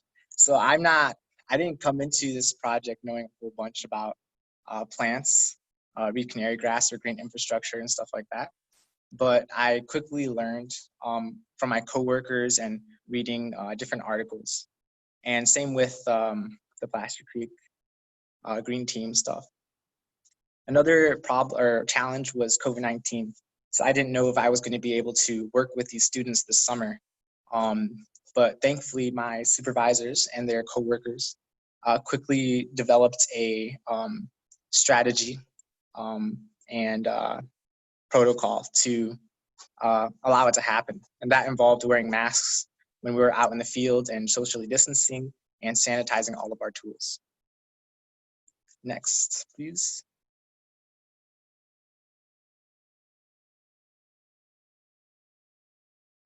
So this internship really helped me realize the value of education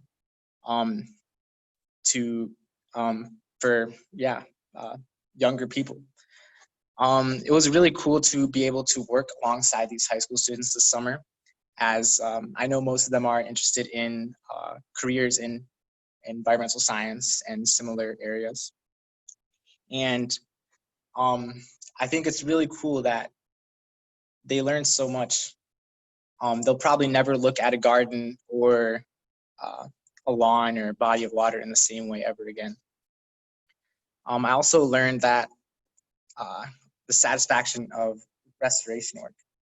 Restoration work is not the easiest thing to do all the time. It's kind of hard when it's 90 degrees outside and you're lifting boulders and moving compost, but there's so much satisfaction that comes with doing it when you see even the smallest changes. The smallest changes can really give you hope for the future. And in a few years, when these students graduate from high school, they can come back to these different sites they worked at and see what they contributed to. And I think that's just awesome. And I would like to thank my supervisors as well as the folks at Michigan Sea Grant for allowing this project to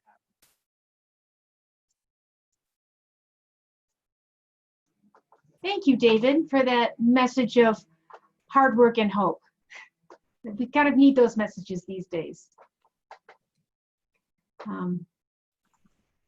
Next up, we have Dakota Van Fleet, and she's going to be talking about Great Lakes watershed stewardship, student awareness to advocacy and action. Hello, my name is Dakota Van Fleet from Lake Superior State University, and my project advisor was Beth Christensen. And my Michigan Sea Grant project is the Great Lakes Watershed Stewardship, Student Awareness to Advocacy and Action. Next slide, please. So this generation of students spends the most amount of time inside, losing that valuable time and connections that they could be making with these local environments. And so this project addresses that issue by providing a way to connect with these environments through place-based learning. So students can learn all the endless possibilities they have right in their own backyard. Next slide, please. So my job for this project was to develop the fieldwork portion of how students will be interacting with these local environments. The students will be in the field twice, once in the fall and once in the spring, and we partnered with 3 schools across the state of Michigan. My main challenge for this project was, how am I going to drive these students to get out into these environments and encourage them to want to make a difference in these local ecosystems? So I decided that the best avenue for this challenge would be to give them all the knowledge and all the opportunities that they need in order to have them lead towards the conclusion that they can make a difference no matter how big or small it might be in these ecosystems. So when students have an understanding of the differences they can make, then that would lead them to accomplish that goal of creating that connection with these environments and creating little stewards in the wake. So once I addressed my main challenge, I was able to move on to develop a plan on how to connect learning in the classroom to learning in the field. And this was such a critical step because students spend most of the time indoors, but they can learn so much more when they put their hands and their brains together out in the field. When I was able to make these connections between indoor and outdoor learning, then I decided that I needed to get out and see these potential sites. And this part really helped me envision on how I could put my goals into action with the students. So when the program is in action, we plan to bring people in from different organizations like the local DNR, Michigan Sea Grant, or other environmental organizations to help run these classroom lessons and help with the field equipment rotations. And it's opportunities like that that really excites the students and causes them to ask questions of, well, how do I get to do what they're doing every single day? And it's questions like that that really help cause students to strive to want to get outdoors. Next slide, please. So my results from this project was honestly more than I could have imagined.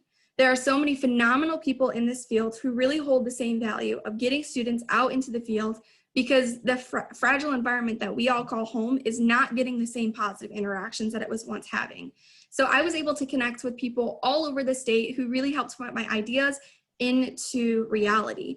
They were able to help me find these local sites in these ecosystems that really held so much potential learning and place-based learning for these students. Some experiences that we are super excited to give these students includes testing of water chemistry in 2 different locations at 2 different times of the year, as well as catching and measuring fish, catching and IDing macroinvertebrates to determine water quality. And we were able to plan these rotations for 2 of the 3 sites, but due to COVID-19, we were not able to get down to our Dearborn school. And so we're hoping to get out there soon when kind of COVID stuff slowly dies down. Another really cool opportunity that we developed is that we want to give students the opportunity to participate in a recreational activity in the fall, and then in the spring participate in a community service project. And each of these activities will be student-led. We want them to come up with these ideas, brainstorm, and to really drive home the idea that they can positively impact these environments. And we also want to encourage, these students getting back out into these environments and to, bring mom or dad or brother or sister or whoever out to these environments. Yeah, so when COVID-19, while COVID-19 is an obstacle, I feel that that obstacle was easily able to be overcome because we were able to still develop the program. We just weren't able to get down to our 3rd site, but we have a good idea of what we want to do in those sites. Next slide, please. So looking towards the future, this program is being moved to the 2021-2022 academic school year because of COVID-19, but I think that that just helps us to really perfect the content that we're going to be presenting to these students and to really solidify all the ideas that we want to portray to these students. I want to take a minute to thank LSSU Center for Freshwater Research and Education and Michigan Sea Grant for giving me this opportunity, and my project advisor, Beth Christensen, for all of you guys helping me impact the next generation and to help create little stewards in the wake this project. So thank you. Thank you, Dakota. That was a really nice presentation. I'm sure you'll have some questions in a minute or two. Next up, and our last presentation of the day, of the afternoon, is by Grace Maves, and she's with Wayne State University, and she's going to be talking about the service value of tree planting in Metro Detroit. Hi, everybody. My name is Grace Maves, and throughout this summer, I worked with Social Forestry Project, a volunteer-operated nonprofit whose main goal is to foster greener communities by planting trees in and around Detroit. Working with my mentor, Wade Rose, we documented the value of 4 different services provided by the trees Social Forestry has planted. Next slide, please. And the 4 service values we documented included the intercepted stormwater runoff, air quality improvements, atmospheric carbon reductions, and overall economic value. And to complete this research, we first conducted fieldwork to count, identify, and measure the DBH of the trees, and then we used an online software to track and document the service values in terms of their monetary benefits, as well as the amount of water intercepted and CO2 reduced. And finally, we used each tree's growth factor to estimate the DBH and therefore the service values of the trees at age 10, 25, and 50. And to complete the work, we created educational materials for the cities that helped fund and care for the trees we planted. Next slide, please. So just to give an overview, out of the plantings we documented so far, Social Forestry has put 212 trees in the ground, and among these trees that we planted, about 13% died, which was most likely due to a lack of care or lawn maintenance damage. And the following projections are based on the trees that are currently thriving, so yay. To start, according to the USDA's Midwest Community Tree Guide, the monetary benefits that come from intercepting stormwater runoff are largely based on the prevention of non-point source pollutants that run off with the stormwater into our wetlands and streams and lakes. Federal law requires states and localities to regulate non-point source pollutants and pay fines when excessive runoff from impervious surfaces results in the release of raw sewage or untreated sewage into our waterways.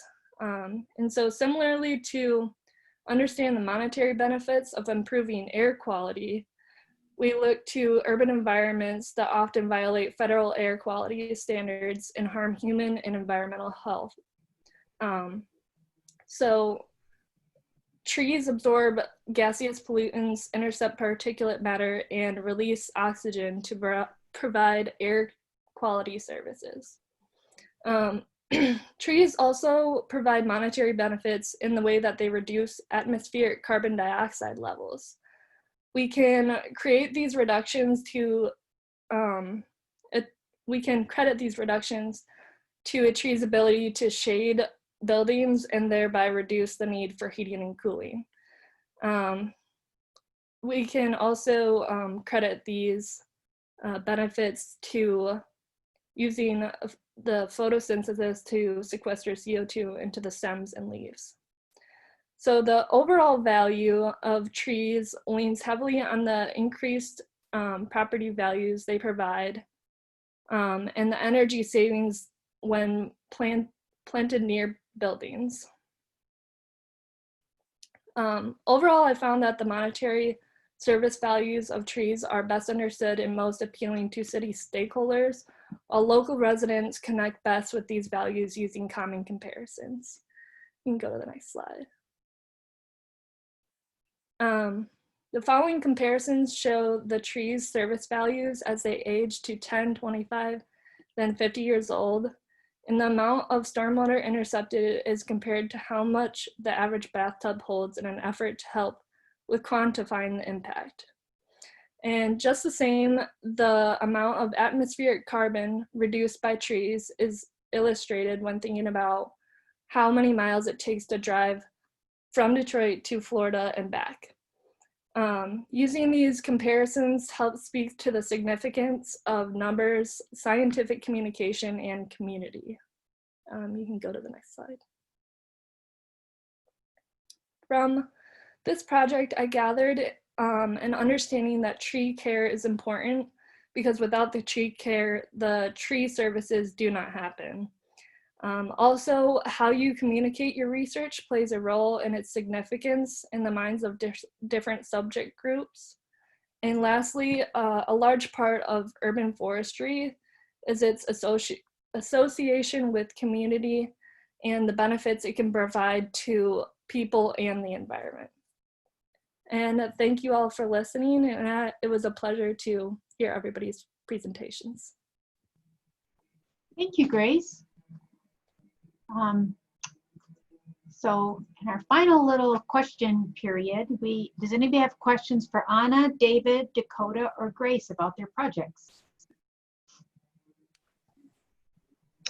Hi, this is Erin DeVries. I posted a question in the chat for Grace, but I had a question for Anna. And before I say that, I wanted to say great job to everyone in this particular one.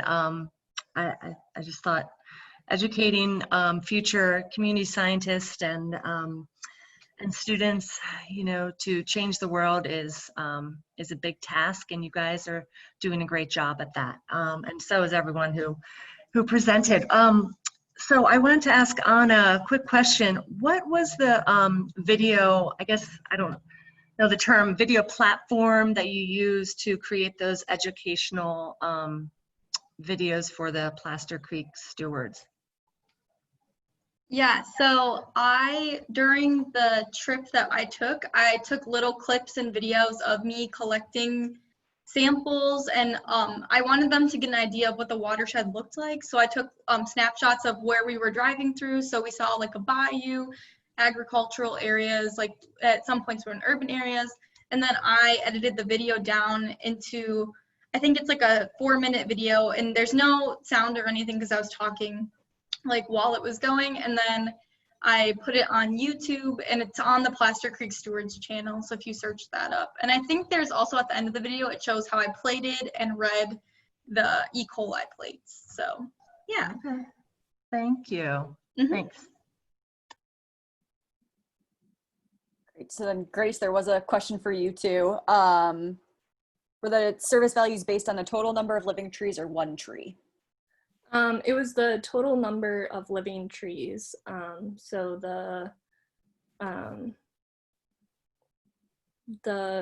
it's not 212 because 13% of them died. So the rest of those trees, and we still have a couple more plantings to survey. And then there was another one. Yep. Where were most trees planted, i.e. what counties or areas?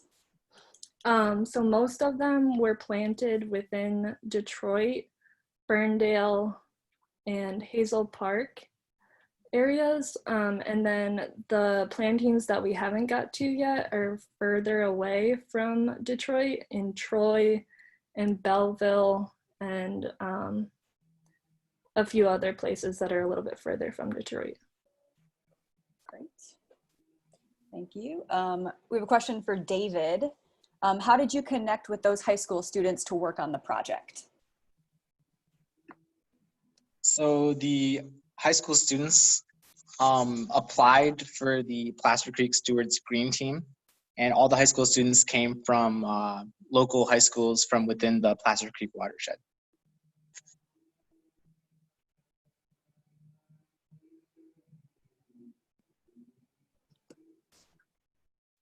So if there are any additional questions, please feel free to type them into the box or unmute yourself, either way.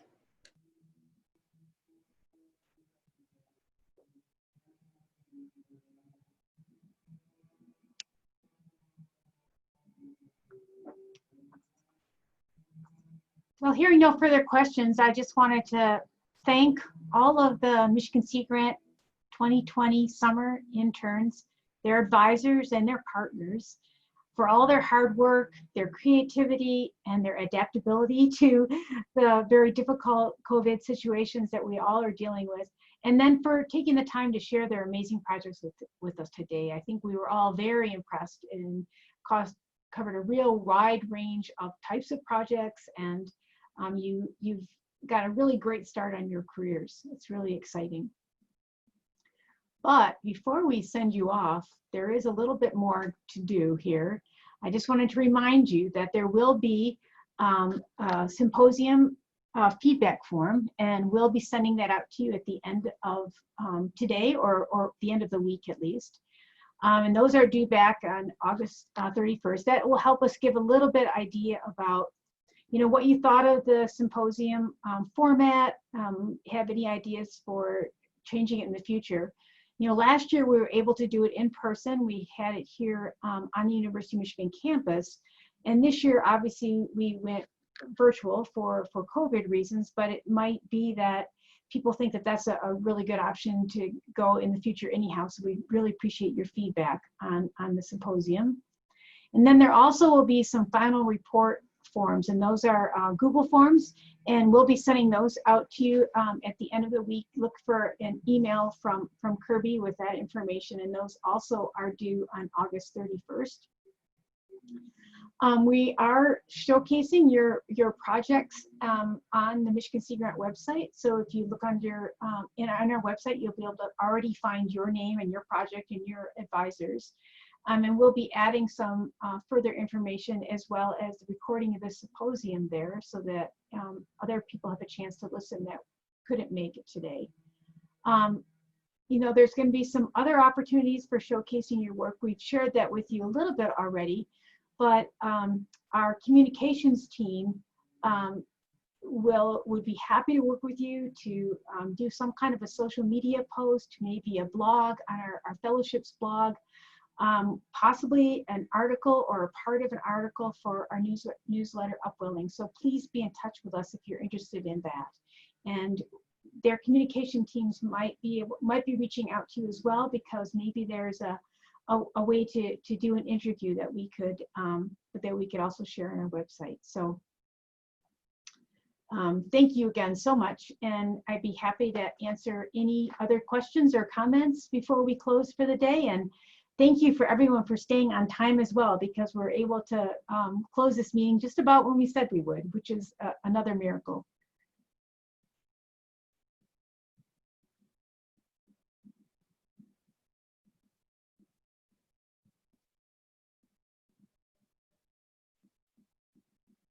Okay, then, well, if you have any further questions or comments or anything that you want to share with me, please email me, and I'll be sure to get back to you. Again, thank you everyone for attending, and thank you to our interns for their great presentations. Good afternoon.